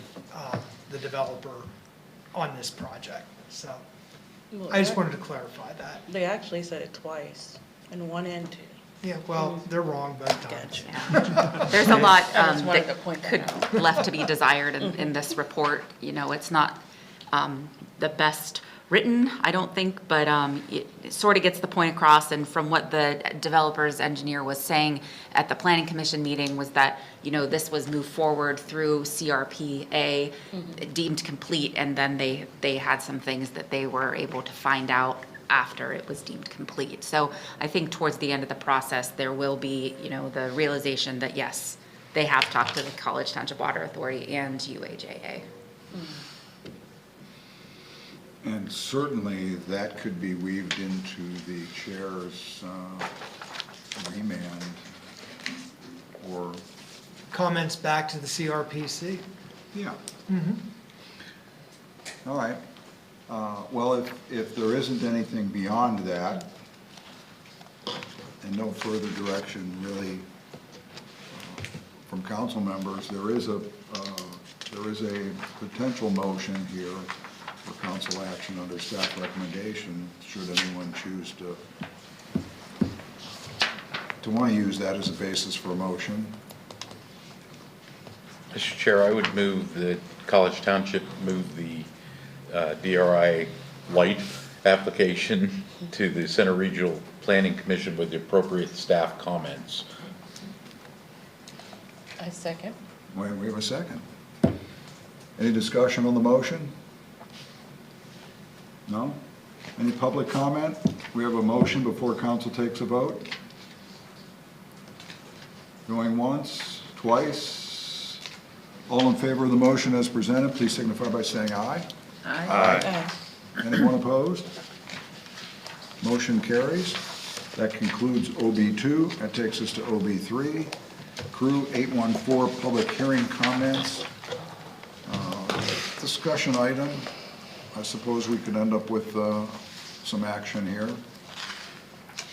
In your packet is a memo from Amy and also some additional information. Is anyone from staff like to offer an introduction to this? I will. That's great. Thank you. If you guys can imagine what I see when I close my eyes at night, it's DRI, PRBD, PRBD. So bear with me here. At the last, twice now, council has been able to see a proposal of the Crew 814 Planned Residential Development Plan. Both of those were at public hearings, one in December, one again in just 2 weeks ago, February 6th. It was a conditional use public hearing and a public hearing for the tentative plan. As noted in those last meetings, there's a process, there's a timeline. Since council closed the public hearing on February 6th, that started the time clock for the conditional use, which is 45 days. Those 45 days end on March 23rd. Council has a total, well, after tonight, we'll have 2 meetings left to discuss this. Staff just wanted to provide you an overview of what we heard that evening. And if you have anything that you want to add to this, if you feel like we missed something, and if there is something that you want to maybe combine or come up with any considerations of the actual written response that we're going to provide to the applicant as a part of the conditional use permit process, we can do that tonight. Sort of, you know, formulate some conditions to place within the written response that's due prior to March 23rd. and technically, the way that, the format that this will work is that we'll be working with our township solicitor to actually write up what are they again? They're the findings of fact, correct? Those are with the PRD. Tonight, Okay, they're just sorry. conditions, and So- it'll be a written decision. It'll be a written decision of council outlining and iterating those various conditions. Which will eventually also turn into the findings of fact for the tentative PRD plan. Okay, there you go. So it's kind of a 2-for-1 type of a situation. By identifying various conditions, those kind of automatically become the findings of fact for the PRD, which is like the second step here. And we have time clocks for both, and Lindsay has already covered the current time clock for the conditional use that we're working under. So, yeah, just to restate what Lindsay talked about, we've given you a list of the things that we've heard here as a result of the public hearing, the questions the council asked. These could be turned into those conditions that are actually formally identified and approved by council, which then ultimately also become findings of fact for the PRD, that second step. And this is the opportunity for council to take a look at these, make sure we captured them all accurately, and also to possibly begin refining maybe some very specific points of these particular issues that you may feel would be appropriate conditions for consideration.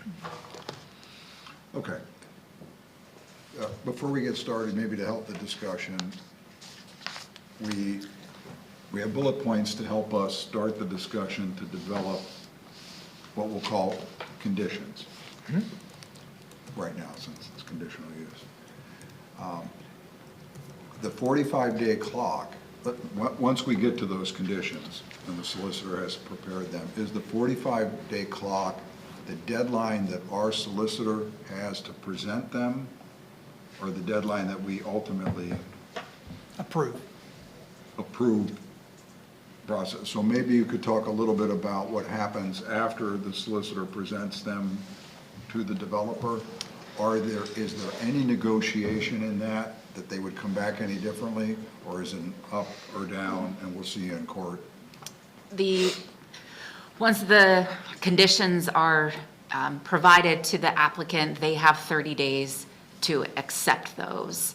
And that's outside the 45 days? Yes. Yes.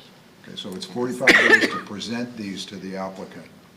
You have 45 days to come up with the conditions, and then they have 30 days to say, we agree, we accept, or no. And if it's no, it really is just boop, back to the process, back to the beginning. Okay, so there's no counter offer in there. It's either yes or no. They're your conditions. Yeah. Yeah, I mean, they accept them, or they don't, or they find a different way to address them. Right. Okay. So it's incumbent upon us to develop reasonable conditions that we think would be reasonable, Yes. meet the reasonableness test. That's a word that, yes, reasonable conditions, definitely. That's a word within the MPC when we talk about conditional uses. Because once we set them, those are our conditions. Yeah. Okay, just stating that for a fact, because I think it's important as we work through the process to develop those conditions. Am I not correct? Okay.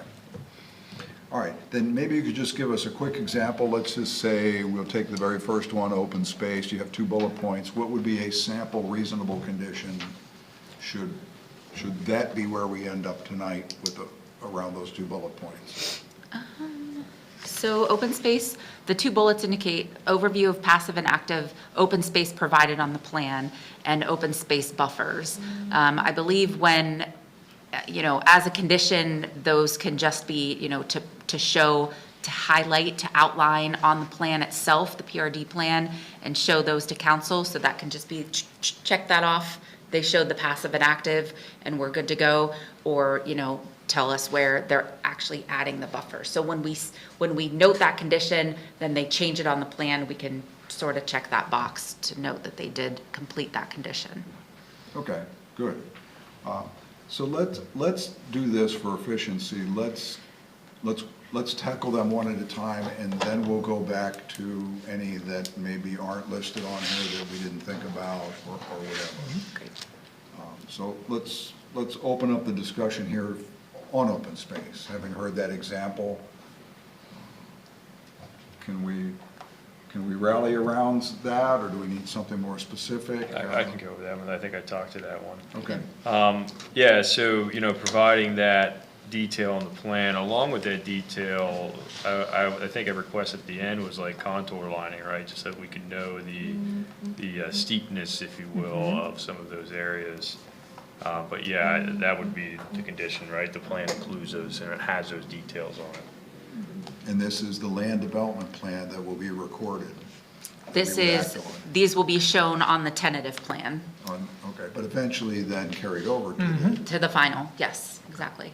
and then required to meet in the development. I know I'm saying what's obvious, but I think we haven't been through this before, so. Nope, it all makes sense. All right. Anybody else on that? We all good with that? I think there was general consensus that there was support for that.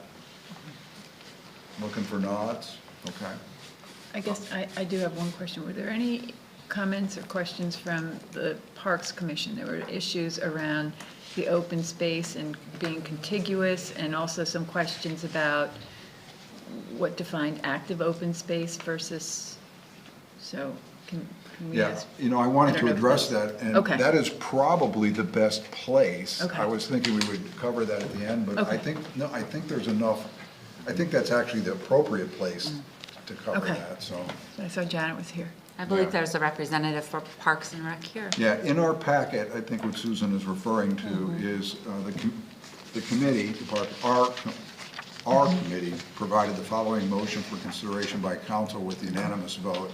The College Township Parks and Rec Committee is not in favor of the proposed fee in lieu for a path to Spring Creek Canyon due to the unlikeliness of completion, and I think this is what we're talking about here now, and the need to cross Interstate 99 and municipal boundaries.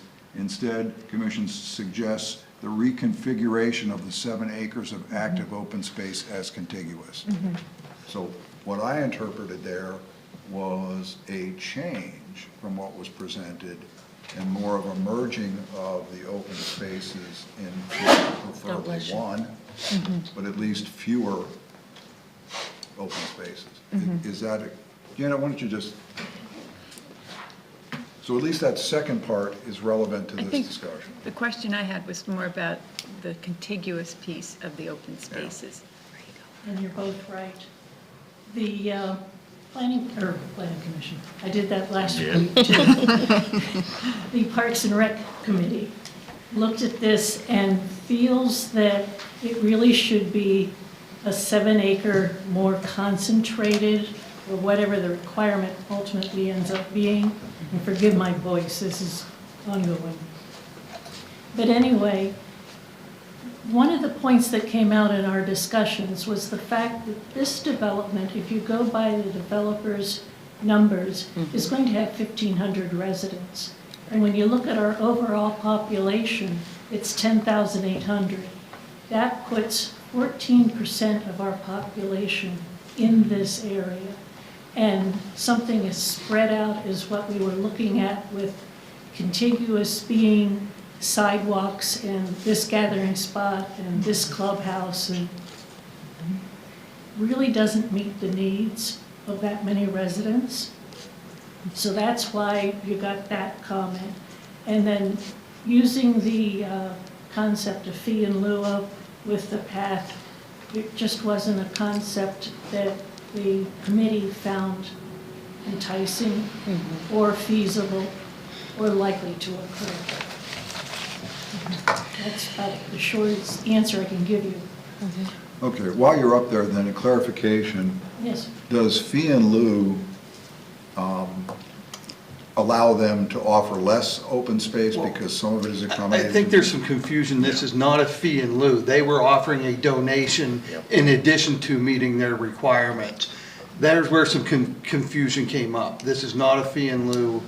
This was an additional thing they offered to throw out. Was that the $2,500? Or the $8,400. Yeah, and Lindsay, maybe you can clarify, but does or does not, the plan that we have looked at and has been presented to us, does it meet the requirements, even though the properties in question are not, or the areas are not necessarily contiguous? Do they meet, from an area standpoint, the requirements that we have for this district? Yes, they do. They're required to have 12 acres, which is 30%, and they have 12.8. They were, they did include some basins, and then they took those away, which I thought was a good, good to not include those in the parkland. But yes, they do meet it. And again, the discussions at our committee centered on, does the scattering and the connections with the sidewalks and everything else really meet the needs of that many residents? Okay, so if we remove the fee in lieu, then we're back to the issue of the preference from Park and Rec is to have a more contiguous or consolidated open space, because the feeling is it would be would more effectively serve the population than the bits and pieces scattered through the property. And from my perspective, looking at Mount Nittany Terrace, which is a recently approved area, we have a contiguous area there that's really that wooded land, plus an area that abuts to the existing park on Matilda.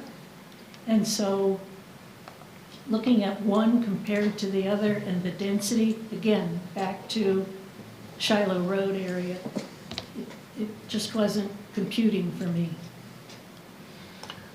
Okay, if you recall, I did chime in on this also and ask for comparables, either locally, you stated one, or Burkentines' other development, what they did to meet the open space parkland requirements.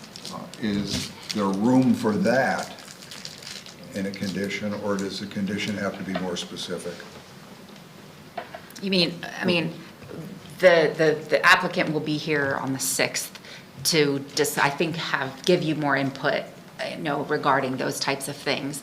But I believe that if it's just a request to see something on the plan, then that's an acceptable condition, and that's as long as we can really ensure that it's something that they can physically or, meet, show us. It's actionable. Yeah, there you go. Well, Yeah, I think that's the idea here. It's something that can be seen or can be measured or can be, yeah. Reasonable and Right. reasonable. And all, of course, reasonable, yes. And I think the Parks and Rec Commission or committee has made the point that it was difficult to actually measure on the map the actual area of those open spaces as defined. And that was on our first memo? Correct. Yes, you're correct. Okay, 3 directions we could go here, it sounds like, and then we'll have further discussion on them. We can either leave it where we settled with, initially with this, and not include anything on that. We could defer finalizing at least this piece of it until we have an opportunity to talk to the developer. Am I understanding that correctly, on March 6th? Apparently so. Yeah, I didn't realize that. they're looking forward to coming here and being a part of the discussion. And they'll have some more, like the grading that we mentioned, they'll have those materials for you to review. Okay, so in some ways, what we're really doing is refining talking points tonight for March 6th? We can think of it that way, yeah, because, Okay, that's a lot easier of a lift tonight than what I thought. oh, yeah, definitely. This is kind of our interim step between now, so we're not doing all of this on the 6th. It's just a better step, I think, to kind of get our minds set to what we And they need can to come do. better prepared. They might even have the contour lines by next time.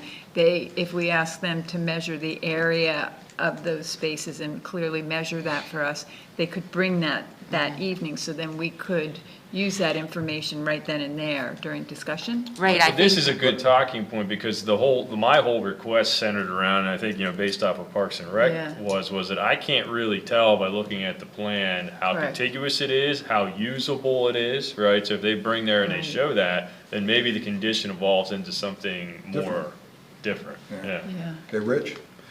No, I think that's a great discussion, but there may be some in here that we know today that we want to get going. Yeah. And that can empower staff and the solicitor to get going on those now. If we can provide that that So we'll have benefits two them. categories of We need more, decisions, yeah, points we tonight. need, yes.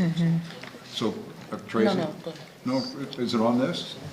I think kind of sort of, but I'm gonna let you go. Okay. So what we have is 2 talking points so far for the 6th, and one of them may be eliminated when they show up here. And if we haven't already, if they were not at Park and Rec, were they at Park and Rec? I do not believe they showed up. Maybe Pantera, I believe, was at Park and Rec, but not the developer themselves. Right. So we have a second related comment in that Okay. category to discuss with them, kind of a negotiating discussion Yep. along the lines of what Park and Rec is asking for, the second part. Okay, Tracy, anything? Yeah, I kind of recall, and maybe I'm mixing up meetings here, but did they clearly define like the maintenance? Because I believe there was like maintenance of this green space or the area, because I think there was some talk about Columbia Gas owning some portions and that. Was that clearly defined? Because I think that's important, like whose responsibility is it gonna lie for these open spaces and the maintenance? Or is that another? What's in perimeter requirements, right, the Columbia Gas easement, is that what you mean on that? That's the one where we had the discussion, who's gonna mow the. Right. What can and can't be done and who is and isn't maintaining. and all Okay, so that falls No under that. trees. Yeah, and also any of those maintenance can be determined too with the homeowners association documents that we do have in Gotcha. hand. Yes. Okay. And then, maybe this doesn't apply, but I'll just say it and you can tell me otherwise, because I'm just trying to understand it all. But in addition to like the open spaces, like, am I misunderstanding it, or maybe I'm making this up, but is there like, was there alternatives, like routes to these spaces as well discussed? We did, I believe part of the ordinance does require that the open spaces are connected by sidewalks, shared use paths, et cetera. And so, yeah, we did require them to show those connections on the Okay. plan. That's on sheet 20. And they do show, the open space areas and how they do connect. If that's something that you want to have them reiterate, I think that's definitely acceptable. Yeah, and I would like that, Yeah. please. I think perhaps the developer may be able to do some color coding. That Yeah. That would be very really helpful. Yeah, because it's a lot to absorb. Okay, so we have a third point then. Can we have them make us, a sketch like Lindsay does with the form-based code? We can walk it on the floor on a half-serious note, serious but not serious. We mentioned, the Yeah, kind a of walkthrough, renderings yeah. that DPZ did when they did Right. the regulating plan. I think there was a comment made that would be very expensive. But I'm pretty visual, it's hard for me. Me We're too. talking about things like the grading, to your point, Dustin, about the contours. Those apartment buildings may only be 4 stories, but if they're at the top of a very steep part of the property, they may be the equivalent of an 8-story building in that area, but I can't visualize that, so. If I recall correctly, the Pantera representative did indicate that he had at least some line drawings, not necessarily fancy elevations, Right. but they did Elevations. have some line drawing type elevations of buildings on this site, at least some of them, if not all of them. And so I think that would be something that we would also want to try to capture, as far as having them bring those along so that we can see as we're having the conversation relative to contours and those types of things. I think they said they'd give us some sections. Sections, Yeah, that's what it was. cross-section, Thank you. cross-sections of the Cross grading. sections, that's correct. Yeah, So that's thank you. different than the elevation? That's a Yes. reasonable request. Okay. Right, so we actually have a fourth. And if there aren't any more under that, we'll move on to wellhead protection. I have, Oh, before I. Janet, I wanted you to stay there because we're gonna get down, when we get down to Spring Creek Canyon, Okay, we want to talk a little bit more about that off-site contribution. I'll throw in two comments now, though, before you move on. I drove out yesterday, and looking at the topography, I didn't get out of the car, I didn't walk it, but I drove around Shiloh Road up to Pembroke Cul-de-sac and into Hartman's. Looking at the topography and envisioning personally living there. And if I was in one of those 4-story buildings, I might have a great view, but if I didn't, and I was in one of the lower levels, I might try to get out to one of those open areas that, the way they're drawn now, to watch maybe the fireworks at the stadium.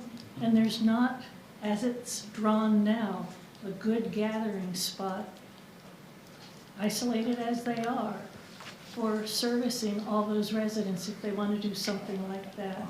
Or, we talk about this having a homeowners association. Where are they going to meet? What sort of open areas? Where would they go? Just, again, personal observations related to open space.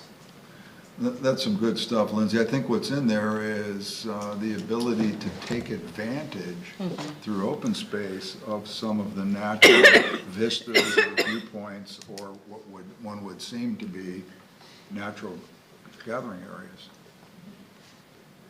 Normally, you would think a developer would think of that because that's a selling point, but sometimes that falls to us. And there's a tree on one of the higher elevations. I don't know its status. It could be deceased or deceased, but it's there. I don't know, maybe you could work that into Rich? 7 acres of open space. Right, that's actually kind of in the vein of, and I think I said this at the last meeting, my ideal is a balance of large enough areas that you can do some stuff, but also smaller area, gathering areas, because not everybody wants to be in a big area and stuff. And then you could create these opportunity vistas or whatever like that, seizing the opportunity of the terrain and all that kind of stuff to make these small gathering places in addition to those. I think the combination of those is really the ideal for me and everything. But to the point, we don't even know where they are at this point until we get more stuff. And then after that, we may be able to make informed discussions. Another talking point, right? Got it. Okay. Anything else on that before we get to Spring Creek? Okay. Wellhead was pretty straightforward. We had concerns over what was going to go on there during construction and what was going to be permanently located on there after construction. We should probably be focusing on things that would not be covered under our ordinance, the land development plan ordinance, correct? Yeah, I don't think that there was any concerns about the finished product that would be within the wellhead protection area on site. The bigger issue for the water authority is going to be the during construction activities. Again, any kind of blasting anywhere on that site is an area of concern, just given the sensitivity of the geology in that particular area. We talked a lot about the Columbia Gas easement area. That was installed, well after the establishment of the well in that area, and they worked within that wellhead protection area as well to establish this line. And there were some very specific things that had to be done with respect to trenching, using trench plugs to abate any potential stormwater runoff in those areas during construction. So those are the types of things that need to be acknowledged as part of our conditions, that they really need to work directly with College Township Water Authority professional staff to establish the construction conditions under which this is going to be built. Because there are very significant concerns that the Water Authority has for the well itself and the integrity, ongoing integrity of that well. So those are the kinds of things that I think I alluded to as part of the wellhead protection, but this is a little bit more detail about what some of those things are. Open trenching on the site in certain areas within the wellhead protection area is going to be a concern. Right. So the question is, how is the contractor going to mitigate open trenches? How long are they going to be open? What are they going to do in terms of accommodating and protecting within the wellhead protection area those kinds of excavations? So that's what the point is. So an example of that condition would be? Well, it would be coordination, direct coordination with the College Township Water Authority professional engineering staff to mitigate potential groundwater contamination issues resulting from construction practices. Yeah, they've already been told there's not gonna be any blasting within the wellhead protection Correct. area, none whatsoever. Right. So And I that have they a need question about that.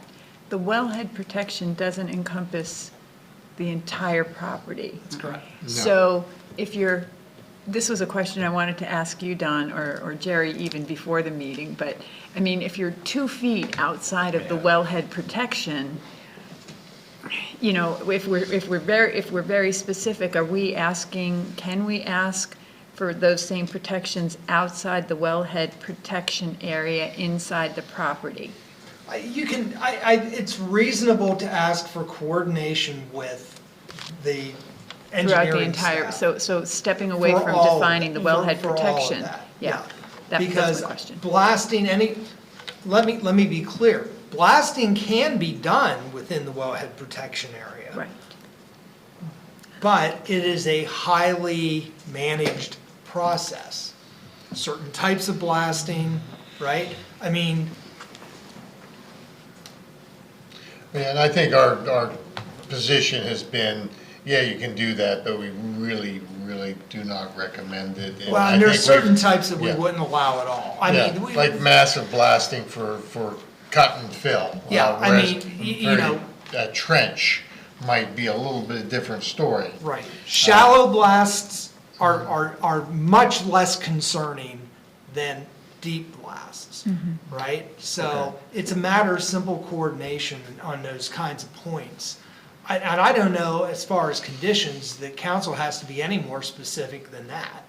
The expectation or the requirement that all blasting, all trenching work has to be coordinated or Is that the only 2 items, approved. blasting or trenching? What about regrading?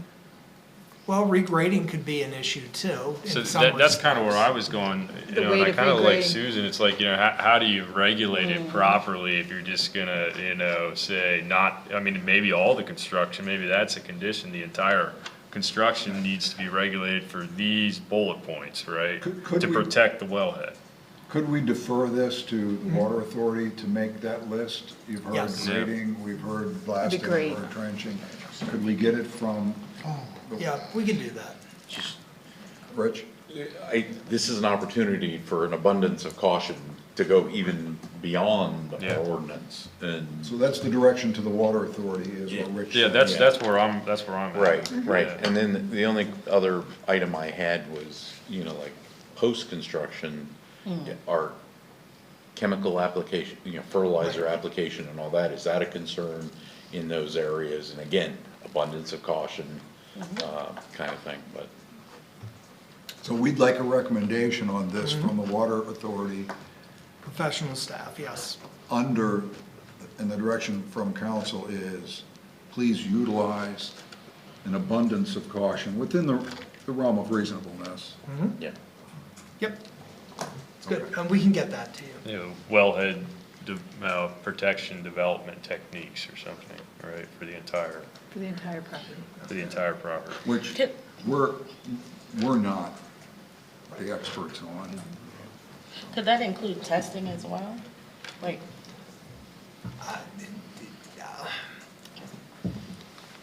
Probably not.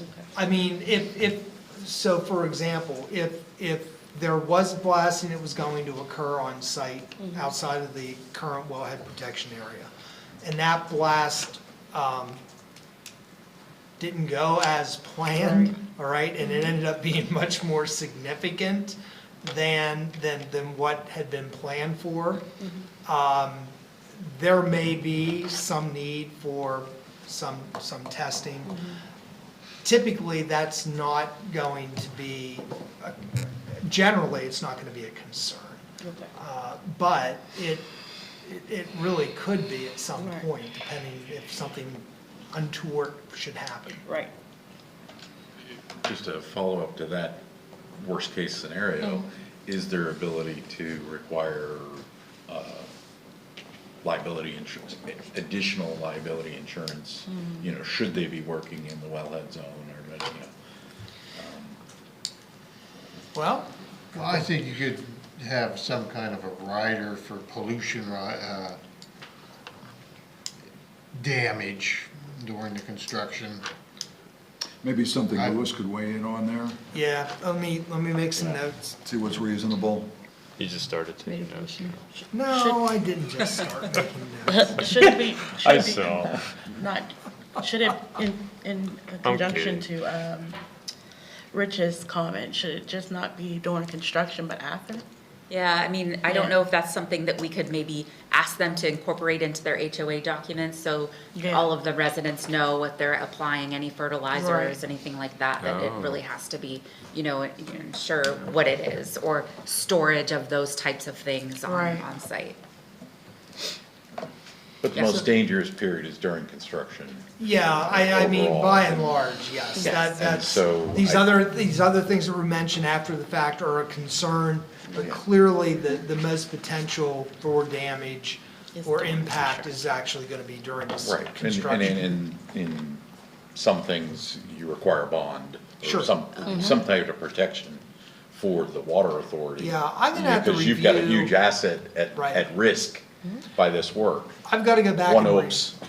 review the wellhead protection ordinance itself. Like when we did Pike Street, then the contractor submits the various liability insurances. There is a pollution rider that we've asked for on both of those. And I'm assuming that would be something we could also do on this project, because if they would do something and the well would be damaged at that point, then there would be a. Okay, I like that. And that's something, yeah, you guys get that value that well, right? Sure. All It's a right, big rider. Yeah. do you have enough direction for That'd wellhead? be a big one. Definitely. Can I ask one more question before that, though? Do we know if this particular developer has had experience in this, like, wellhead area, protection area? They've done other projects. Maybe they can present that and it can give us some type of ease, like, just maybe checking to see if. Yeah, they worked in other karst regions or Right. something like that, yeah, of course. That'd be good. Okay. But the only thing about that is, it's not really the developer, it's the contractors that the developer gets to do this but I mean, if the developer's putting the pressure on the contractors and Right. builds into their contracts, these protections, that's great. And if they're using a local contractor, then the answer most likely is yes. They've been in several areas where it's. If that's all we have for wellhead, that's a good segue into density, because we had asked, this is probably not gonna be part of conditional use, maybe more for the March 6th meeting. We asked for maybe some examples of, their density contrasted against the proposed density, maybe using examples around the region. Again, we're talking context here. They've been kind of touting the fact that they're putting less bodies on this site than what would theoretically be allowed. We would just like to see some context to that statement. Well, I think they did provide that at the last meeting in that secondary handout and everything, but really the big thing about the density is it's our biggest tool to mitigate impacts. So we need to, we're keeping that one in the. That's why it's on there. Yep, exactly. But, Even though but they did provide that as part of that secondary handout that they gave after their original presentation. So are we satisfied with just asking them on the 6th for the handout came towards the end of the meeting. Right. We didn't really have a chance to look at it. Yeah. All right, that would take us then to perimeter requirements. The Columbia Gas easement and concerns that have already been expressed here. Sounds like we would really like to see, to the greatest extent possible, documentation over maintenance and responsibilities associated with the easements. And then, of course, the additional buffer yards between properties and uses. I'm not exactly sure where that came from. It's not directly related to Columbia Gas. I think it has more to do with the perimeter. I think we talked about the Columbia Gas easement. That is the part of the property that would face out to Pleasant Point, I think. Correct. And so we had talked about, could they be doing tall grasses or things like that, but because it's the easement, that's going to limit what can be put there to buffer the property from the other properties that abut it. The note that I just jotted down was, we need to know what their maintenance plan is going to be relative to that easement area. Because they are going to be limited. It's not likely going to be able and be subject to our buffer requirements. And those buffer requirements are going to have to be met in some other way, but they're not going to be able to be met in that area. So therefore, what we really need to get to is what is that maintenance plan for that easement area. So, Dustin and then Rich.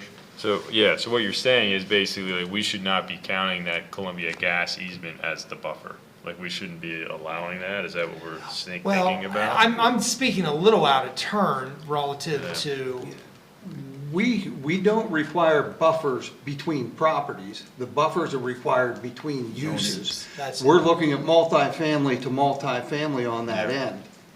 So there is no buffer required. Yeah, because it is the same multifamily use to multifamily use. Thanks, Mark. Right, but we can't, as a condition of this, we could. We can. Because if they're pulling into the parking lot and their lights go right into the neighbor, just because it's multifamily doesn't mean, multifamily to multifamily doesn't mean isn't obnoxious to the adjoining property owner. I mean, this is an opportunity that we could ask for that to mitigate the impact to the adjoining, whether it is the same use or not. So maybe we wouldn't have that if it wasn't this process. So I have a question for Lindsay then on that point. Is there something in form-based code that would apply to your point about maybe mitigating a noxious use or not, something that's in that boundary between the two? Does form-based code, we're asking them to incorporate the principles of form-based code into the design. Is there something there that we could say, we would like to see this applied to this particular area? I can take a look at the proposed draft that we have just to see what the buffer requirements are, but not like right now. I can't answer that question. As far as headlights, our code does have requirements for headlight screening at parking areas. So that particular thing should be. Yeah, it's like trespass. Addressed with our current code. Right. So we can just ask them to like beef But up. now we've talked about it being in the Columbia Gas easement, which may mitigate our normal tools for that, and so that needs to be addressed. But a conditional use is, just because you can't put it in the easement, doesn't mean you can't put it on your property. Right. And that would be Right. where conditional use, Right. reasonable conditional use. So that circles back to, what we need to know is specifically what is and isn't restricted, what the restrictions are in the buffer yard, so that they can plan to meet any. Well, we also need to know what the contours are Yes. as well, along that stretch of easement area, right?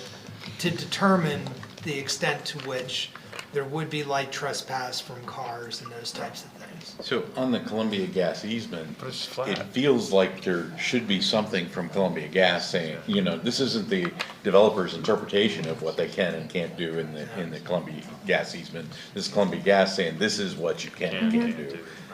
That's what we're asking for. Yeah. Okay, submit a maintenance plan for Columbia Gas easement. Because then that could turn into a conditional use of, well, you can't do anything here, basically, Yeah. to make a buffer, right? But you can do it here, Yeah, on your property, on your property. outside the easement. Right. Okay. Are we done with perimeter requirements? Yes. So that takes us to the elephant in the room, which is traffic. I don't know, were we all copied on Don's offer to do some, that email that you had suggested after the last meeting? I don't know if that went out to, if all the members of council got to see that or not. So- But Dawn and I had some conversations about trying to get a measure of what's going on currently. Yes. And I'll let you go ahead. Yeah, for example, what we did at Aspen Heights, Frank would go out at several different hours, he'd be like 8 to 10, 12 to 2, and he'd just sit there for a couple hours, and you can sit in a place where you can see everyone that goes into Aspen Heights from up above. So you can see the traffic coming in, and you can see how many people actually pulled out of Aspen Heights and went south on Squirrel Drive. And what we found was the number was very, very small, because that was one of the concerns early on, is how many of these students are going to be driving to go down to Giant or Weiss that way. There's a place we could sit, in Independence Place, where you could do the very same thing. So is this something that, you know, there was a question, can we do it now, or you know, the developer was sort of like, well, after we have some development, we'll be able to see what's going on. But I wouldn't see any harm with, you know, this summer, we're gonna have an intern, several 2-hour shifts, and just get a feel, how many people, there was, I think there's 48 units, and we fear about 150 people. So it's about 1/10 of the number of people as you'll have at this development. So if you get 20 cars a day, you're gonna have 200, you know, just a ballpark. It'd give you a feel anyhow. So that was something I just came up with, and I sent the email to Adam. Maybe this is something we'd wanna consider. That'd be a little bit more proactive than just kind of waiting to see what happens when it's built. Yeah, except that's outside of our window to set a condition. I mean, if we're. Right, yeah, I mean, that'd be something we'd be doing ourselves. It's not really a condition. It's like, yeah, we're gonna do this. The condition would be, we're gonna tell you to do it, Mr. Developer. You have your traffic consultant go out there a certain number of times and get that data. But I think it'd be a good thing for us to do with, you know, like I said, we have an intern this summer. They're looking for something to do, go out there and sit for 2 hours. And just have 2 clickers, one coming in, one going out, another one coming in. Would be a Well, good then, day for does him. anybody have any thoughts or suggestions on what would be a reasonable condition? This one's big. It is. Well, would the condition be, if it is found that there is significant cut-through traffic, you will do some kind of measure that would prevent this new development from utilizing that? And, you know, we talked about a gate. There would be something you'd have to run by the residents of Independence Place. If we do have a traffic concern, what would you want? Or are we gonna start looking at Oak Ridge and Shamrock all over again but I think the condition would be to say to the developer, if there is an issue, you will correct it with whatever method seems to work. Well, I mean, that would be reasonable except for the fact that it's off-site. That's, is that what you were gonna? I think it is reasonable, we can do an initial study and have some pre-data. It's reasonable to have a condition to ask them to follow that up after construction with their own measurements, with their own engineering staff, to validate what is happening in terms of traffic and pass-through an adjacent neighborhood.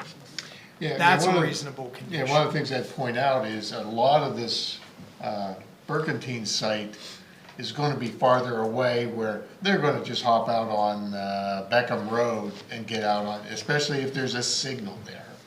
I mean, that's the wild card here is where, if a signal's put in at their entrance, there's no way I'm going to go from there, drive through that development, go down past Pleasant Point, and then through Independence Place to go to Walmart.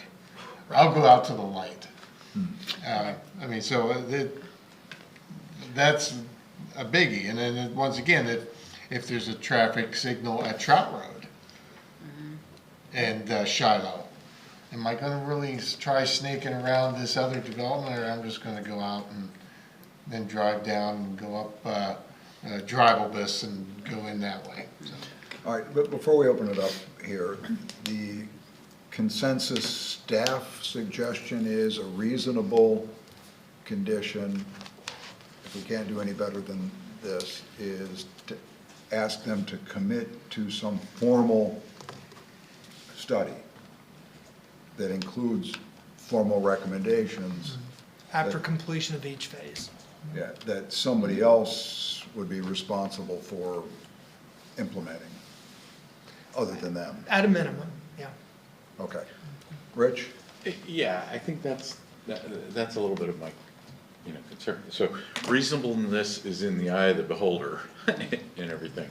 So is it reasonable, if we deem it reasonable, that if they create an issue that they contribute to the repair of it? They can't go on somebody else's property and do something, but they can put money forward towards mitigating that.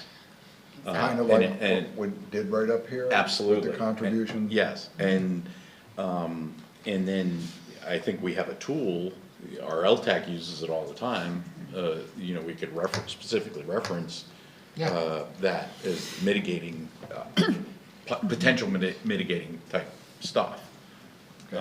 So following up on what Rich said, then that condition further could include a set amount of money to be put in holding for said improvement, and if needed, and if it's not, gets kicked back to them.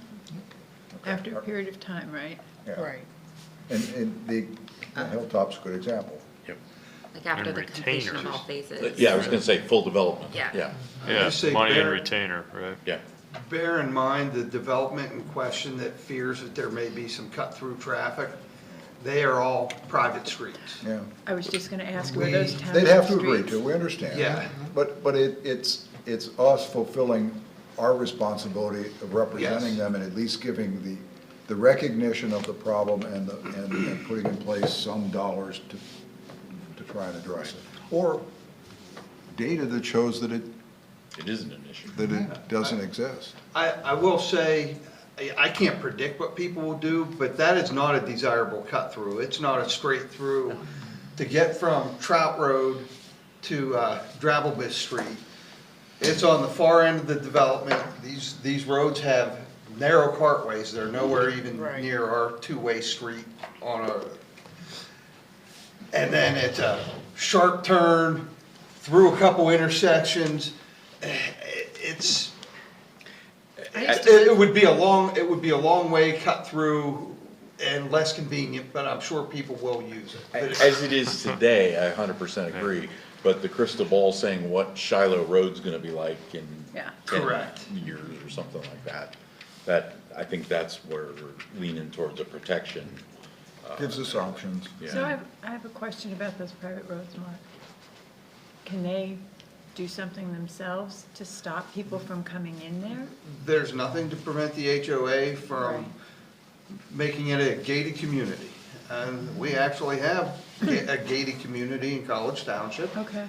that's sealed off. And I believe Harris Township has one as well, or are they not gated? No. Okay. I don't think Harris does, I know we do. That's one of the reasons you would want a private road instead of a. Oh, Village Heights. Yeah, that's Exactly. right. Exactly. Okay. I used to live over in Independence Place, so I know that's not a goat trail, to your point, but if Shiloh Road is backed up But it's not a and it's mess- desirable path of travel. It's not, but if Shiloh Road is difficult to get through, people will go that way, because they did before and they will again. But it's not a goat town. Anything else on this potential condition? Well, really, this is a tough one. Yeah. I suspect we may get some feedback. Should we float that on the 6th from, okay, Dustin, I'm good. Tracy? I'm good, thank you. I think we did a pretty good job of cracking that nut there. At least we'll find out March 6th. Form-based code, We'll just have less density if they don't like it. pardon me? We'll just have less density if they don't like it, because that would mitigate the The traffic. potential Traffic. traffic Concerns. of concern. Anything on form-base other than what is asked for in here, which could be accomplished on the 6th? Yeah, I mean, John Stepp did a pretty good job the other night at going through, we did work with him for a long time and just saw many iterations of that plan to get it to where it is now. So that one, might just be like, well, thank you for pointing these Well, out. summary of it in Yeah. written Okay. form with maybe a few pictures. All right, Yeah, actually as part of the plan, like highlighting. Yeah, okay. yeah, Bullet points. that seems reasonable. Now- Highlight those rear-loaded garages. Now back to Spring Creek Canyon connection, proposed shared use path along the property and beyond the property to ultimately connect with Spring Creek Canyon. We heard Park and Rec's feelings on it, at least from the standpoint of it being addressed through, I guess, maybe misinterpreted as fee and lieu and should more accurately be interpreted as just a goodwill contribution. Yeah. I would say a contribution, similar to, any contributions towards mitigating future traffic impacts. Right. And stoplights, is just, they're giving it, they're not gonna build the whole thing, but they're helping to contribute toward, there may be surrounding that end up contributing as well. So Janet, having heard what you heard tonight, we've kind of separated that out now. We're dealing with it, and it doesn't mean that we don't still think it won't be a very difficult project. You saw our eyebrows raised at the suggested amount, but that's a tough one, because they don't have to contribute anything. Yeah. And What it was did an they interesting say? response from our committee members, because we have a committee member that's very active in Trout Unlimited, and several that are also bicyclists or hikers. And it's a great natural area, but again, my interpretation is no way, Jose, as far as that as something, because the question also then followed, well, where exactly along that trail are they planning on doing this path or access to the parking lot, which is just beyond the interchange, a little further down, the old, I'll call it homestead area, down into the heart of the canyon. There really wasn't an interest. That's why you have the second memo. So it could potentially, this money could be the seed money to get to a shovel-ready project that we seek grant funding for, or something like that. That's another way, because there are all kinds of questions we don't have, but we're not asking them to do this. Yeah, We that can't was ask what, them to do that. just, and maybe this helps, maybe it doesn't, but one of the things that Lindsay and I talked about is we need to get a hold of Pantera, and they need to show us on their site what they're envisioning this sidewalk area to be. Because I don't believe that this is in any way an off-site improvement. This sidewalk area that they've offered for this $8,200 or $8,400 will only be on their property, because there's Benner Township between the end of their property and the canyon. So there's no guarantee of any kind that any development that ever occurs in Benner Township is going to have a related requirement for a continuation of that sidewalk. So this area is going to be entirely on their property.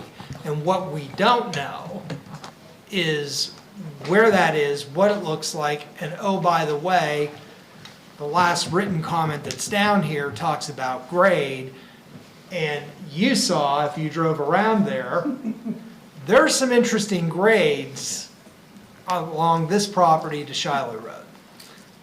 So somebody's gonna need to explain this to us. Right, and again, I think that's why I like, this is, if they can get it done, it's gonna be a huge asset to their property.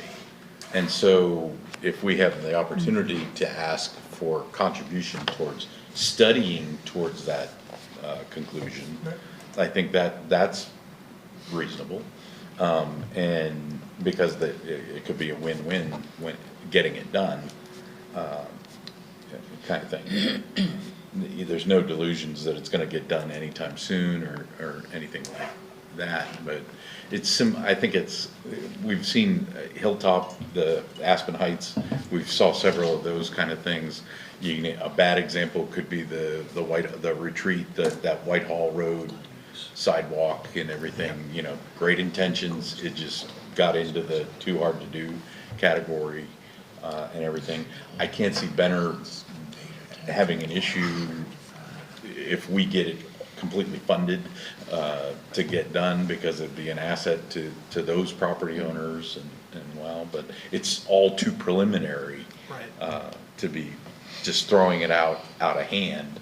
I'd like to say that the $8,500 is appreciated, but not real motivating. But still, it's $8,500, and that's not coming out of the pocket of College Township residents to build that plan for something that we feel would be beneficial to College Township, even if it goes across Benner Township. Here's a question I have from being on site yesterday, and truthfully, I didn't relook at their plan. The $8,500, strictly as a dollar amount, there's a bus stop with a covered area on Trout.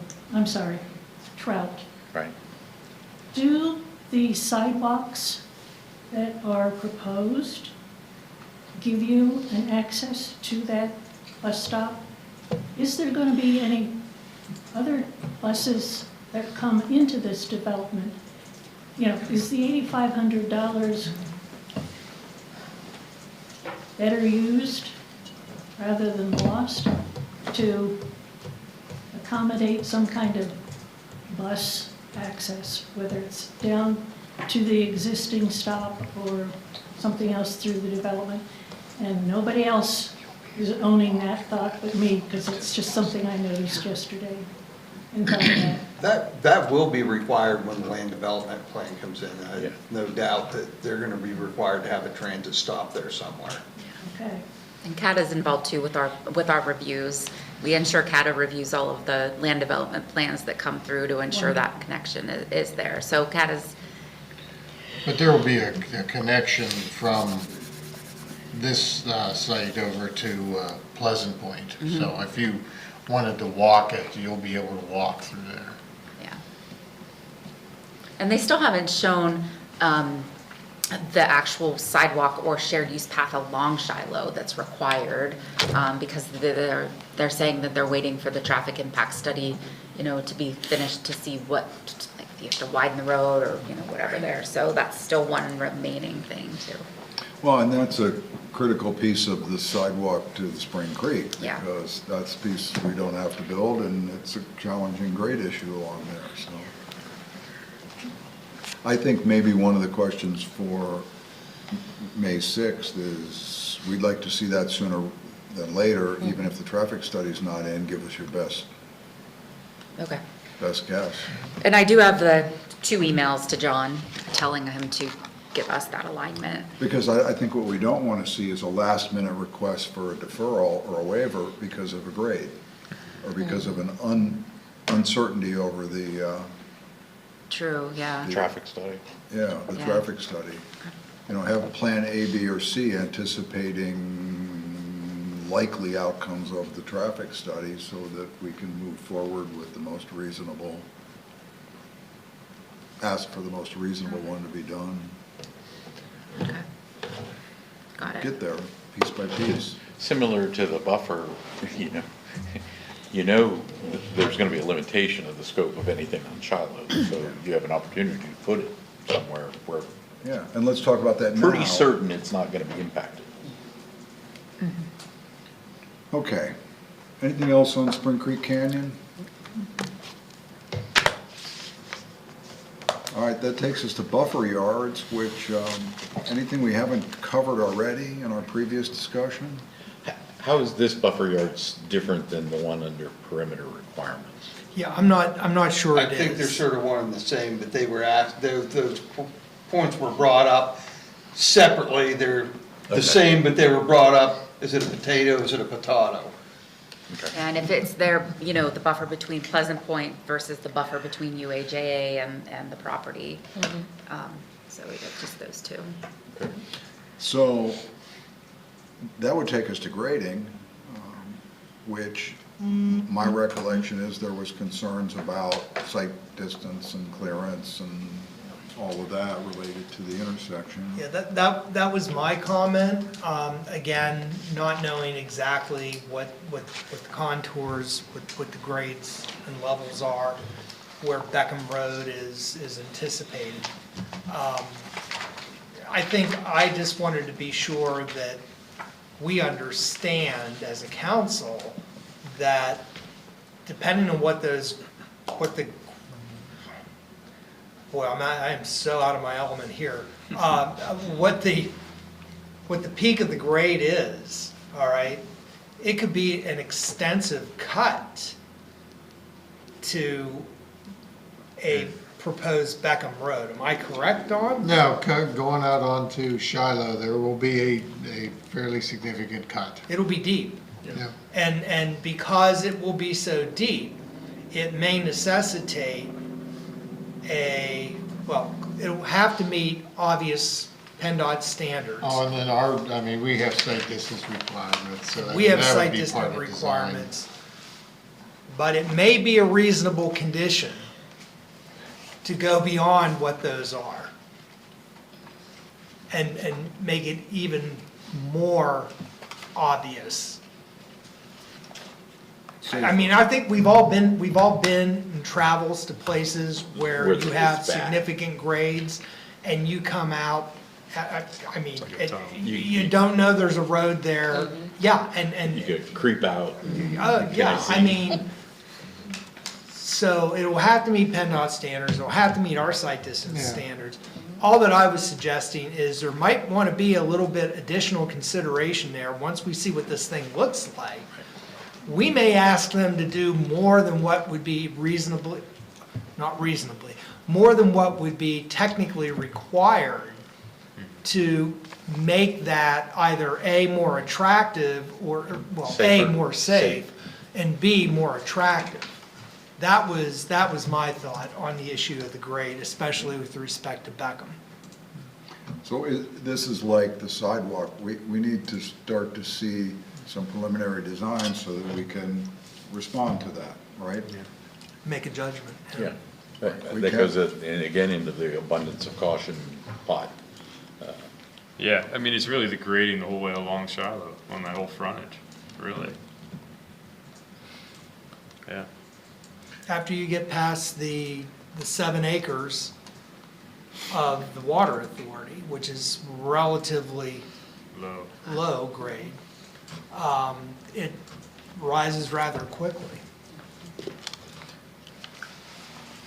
So no condition yet. The talking point is, can we see some preliminary, because we have concerns, and we may be looking to go beyond what's Technically required. technically required for the purposes to ensure safe egress. Don, what would that be? What would we be asking for? Is that another cross-section? What would that be? Yeah, they're not A gonna. profile? No, we could just say, give us some grading contours, rough, not final design, but what are we gonna see? So can we roll that into our earlier request and just add that intersection to it? Yeah, I think with this, though, we'd be more looking for actual contours. Okay. Because I think what they were talking about as far as giving us sections is to show how the hill is relative to the buildings. And just what will that look like? Like if you're in the lower floors, you'll get a feel for what you're looking at. Yeah, Anything that we missed? If, Adam? Yeah, I think there's one thing that we didn't bring up, and I don't know if it's relevant at all, but there is a significant amount of acreage, part of this parcel, that is required to be designated for commercial use. Right.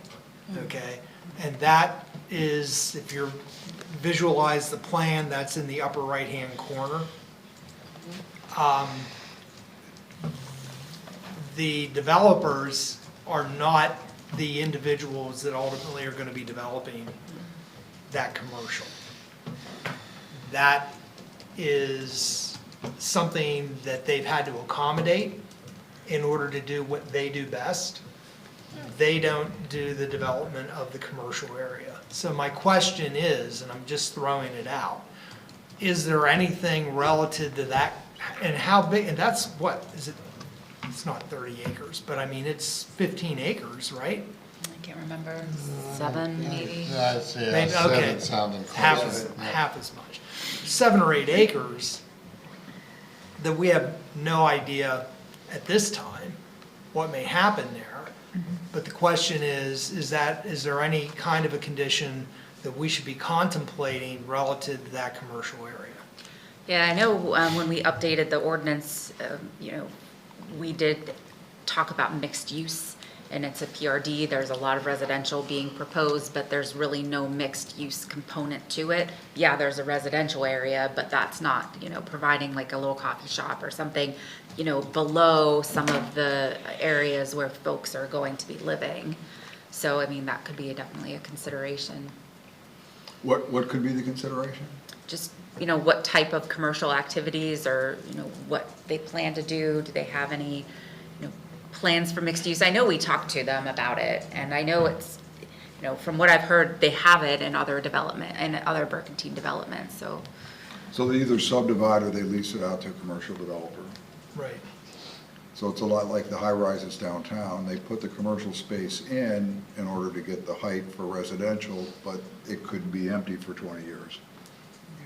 That's what we're talking about. Well, right, because Burkentine itself is not gonna develop in this area. So So asking them for a plan is not. Well, no, asking them for a plan isn't, and like I said, I'm not certain that there's any reasonable condition or any, even a talking point that we need to come up with relative to that commercial space, that acreage. But it is something that's on the plan that we didn't even address. So I just wanted to be sure that if anybody had a thought relative to that, at least as a talking point when we go into March 6th, we might be able to ask them something. I don't know what that would be, but. It wouldn't be reasonable to ask for a no later than development of the commercial area. I would not think that that would be reasonable, but I mean, that might best be addressed by Lewis. I mean, if that's what we want. I can tell you, I've already had conversations with potential purchasers, so people out there are aware that there's commercial land available and have been talking to. I know that there were some direct meetings with the Burkentine Group and at least one individual already. So it does occur to me, though, then, that one of the things that we could make as a reasonable condition is coordination of maintenance activities between Burkentine and the commercial property. Right. Or- The question I had too, so they can't sell that out of this. They Yes. can't subdivide and sell it out of this, can they? Yes, they can Or sell that. can they property. just lease it? I think they can. They can, Okay, It's well, still that's- bound to be, it's still bound. It's still bound by the, yeah, it's still bound by the PRD, right? Is that what we have to say? You know, do we have to specifically say that? Because there's a regulation in the ordinance that, they have to have a percentage of commercial and that some of the open space can't count, so it's been incorporated into the elements of the plan and their calculations. Is that simply a note on the plan, to your point? That's kind of what at Okay. a minimum. Acknowledging that parcel Yeah. is And reserved it has for to stay, commercial yeah, uses. right. And maybe that's all the more that we can reasonably do. Right. Could we ask, Burkentine will keep that property in a neat, orderly, clean manner until such time it is sold to another, developed or sold to another party. Sold or developed? Yes, I would agree that way, so they're not gonna have an awful mess if it takes 3 years for it No to sell. more. that's kind of what I was thinking, that they have to meet whatever any homeowner or property owner would have to meet in the township as far as the grass and the weeds and the snow and that kind of stuff. Because undeveloped land, we do not regulate as far as weeds and grass if it's undeveloped land, which that is. So that would be helpful to us But that would to keep that looking nicer. We could, Yeah. it would give the township the authority to say, hey, get in there and mow this. Sounds pretty reasonable to me. Yeah. Make the commercial property part of the homeowners association. That's what I'm thinking, make it a big park. There you go. Spring Creek Canyon's ours, so it's gonna be. Launch site, trailhead for. Yeah. So, That was the only additional thing that I recognize that we didn't touch on at all. Thanks. I hope when I had asked that no one would add anything. I'm but, sorry. It was But rhetorical. that's a good one. But that actually was a good one. Yeah, I mean, for thanks, no Al. other educational purposes, at least. All right. I think, Lindsay, what I heard was a mix of things, and we'll leave it up to staff to decide whether some of that is solidified enough to move on to Lewis, or if you'd rather just wait until the 6th and move it all on to him. I think I would leave that to staff discretion. Okay. Yeah, there's about 16, I think I counted, that we discussed, so I'll get those and, I'll go over with Lewis before the 6th. Yeah, we may have Lewis here as well. Yeah. On the 6th? We'll see. If the developer is gonna come back, I think it won't be a public hearing, and so we won't have a stenographer and those kinds of things, but Lewis may be able to assist both council as well as the developer in crafting some appropriate language. Good. So if there's some actual negotiation that goes on in that meeting, I think it'd be very helpful to have him here to keep us from getting into the unreasonable Yep, area. agreed. All right. Eric, if I might, before I return to my seat, I have a personal question. Anyone know the garages on what they're calling the rear loading townhomes? Are those 1 or 2 car garages? I know it's not planning, or it's not Parks and Rec, but I was curious. I'm not quite sure, I don't have Where I'm going those. with this is the parking that's reserved for, I guess, visitors that would service those units most closely, looks a little sparse to me, and that's just a personal observation. might be a use for that commercial space that's unused, huh? Parking garage. Parking lot, garage. On the first floor or so, All right, well, we'll find out underground. as we get more, as we get more detail. Fair question. In the well.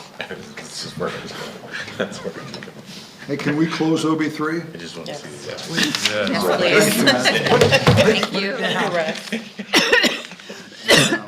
Put it down.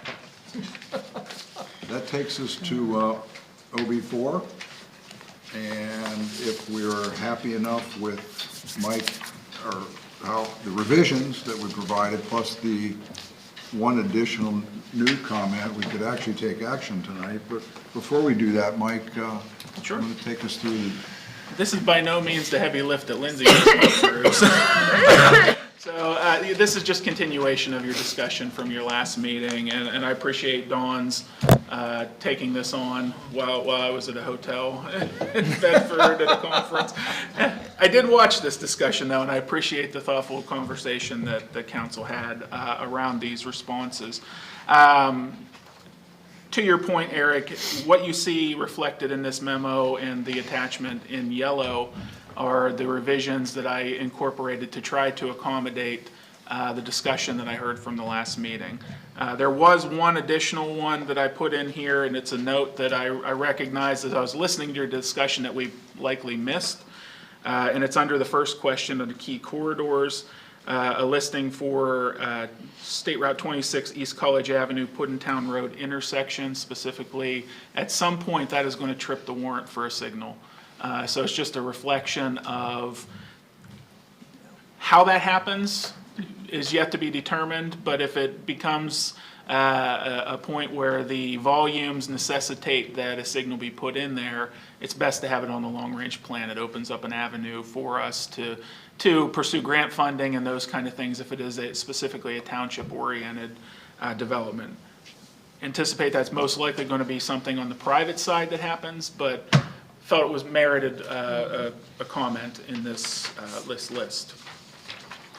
Beyond that, as you move on to the second question, the comments that are shown there are trying to be reflective of what I heard from your discussion. So specific to Dale Summit area connectivity, just encapsulating that discussion that you had, as well as the two rail comments in reference to the discussion around connectivity or this MPO's efforts to find opportunities to connect the center region to Amtrak's commuter service, as well as recognition of either maintaining or expanding the rail service into and around the Dale Summit area. Under number 3, emerging technologies, two things there. One, the new comment. This is kind of teased out from a comment that happened during, I believe, Rich, you brought it up about signal preemption. Just flagged that there are advanced signal technologies that should be considered, and that's adaptive or other emerging signal technologies that could improve network safety and traffic flow. The other comment is actually a public comment that came in, and I just call your attention to the email that was put into Dropbox, emailed to you as well as put at your place today from Mr. Bazan about his concerns about one of the comments related to the EV infrastructure. Additionally, under county and regional, again, what's shown here is just a reflection of your comments and what I heard specific to the public transportation and the routes in Benner Spring and Bellefonte Borough. Under the active transportation network, teasing that out a little bit more to reference specifically the MPO's active transportation plan and then the signal preemption comment. And last but not least, under land use, a reflection of the phase 2 development at the retreat that may have some impacts, traffic impacts here in College Township as well as other portions of the region. So with that, I'm happy to take questions, happy to take your revisions, but if there isn't anything, any substantive revisions, I would be looking to council to authorize staff to submit the township responses to the CCMPO staff prior to the March 15th deadline. Okay, let's address the first new one first, since it is brand new, and then we can do a round that encompasses all the revisions. So everybody understand the new one and the need for it? Certainly appreciate staff picking up on that one. It's pretty self-explanatory. Okay, then how about any concern or questions on the half a dozen revisions that were made through the document? No? No. Dustin? I just wanted to speak to the EV infrastructure per Mr. Bazan's email, right? And while I agree to keep the EV in there, it just made me think on whether or not we should add something just on alternative fuels, period. But you know how much crystal balling can we do, right? Like within that, maybe less specific to EV and more general with alternative fuel sources. And simply, we could do EV or Or emerging alternative, yeah, or emerging alternative fuels. Yeah. Or other, Yeah.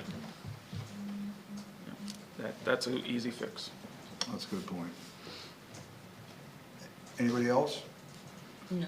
All right. Two quick thoughts on the very, very last, under Dale Summit and under Innovation Park. Maybe some minor edits. About 2/3 of the way through the sentence that starts under Dale Summit, this area will need its existing transportation infrastructure overhauled to improve safety. Overhaul, to me, seems to indicate that it's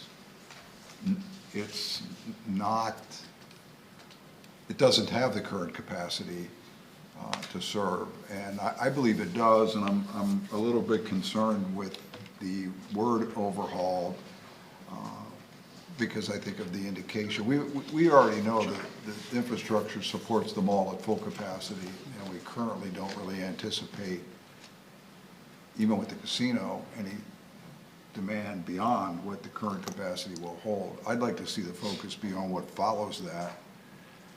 The area need existing transportation infrastructure to focus on improving safety and traffic flow, and particularly expanded opportunities for bike and ped in the area. I mean, that is what is underdeveloped. It's difficult to walk across the street from the mall to Walmart as a pedestrian.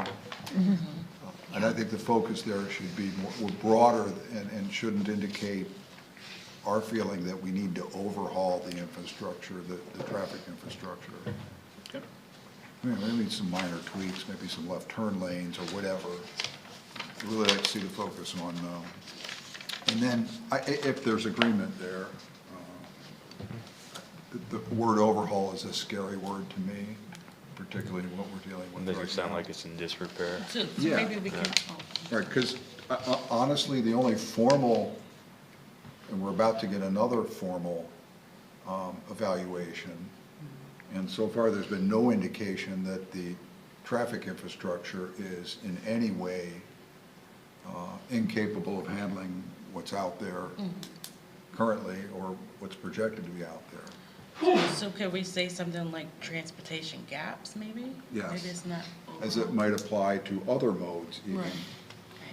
We did just get our response from our traffic engineer to the traffic impact study prepared for the Shiloh Road corridor. So that's getting a little bit closer. We're going to meet next week to go over all of those comments with Nick, so. And then under Innovation Park, I'd be even stronger in that last sentence where Mike has written, and the prospect of the Airport Connector Road, I would say, and the need. I mean, you could make the case it's needed right now. And if we're concerned about the future development and expansion, it's only going to increase that. So just maybe a little wordsmithing to show more concern for the need.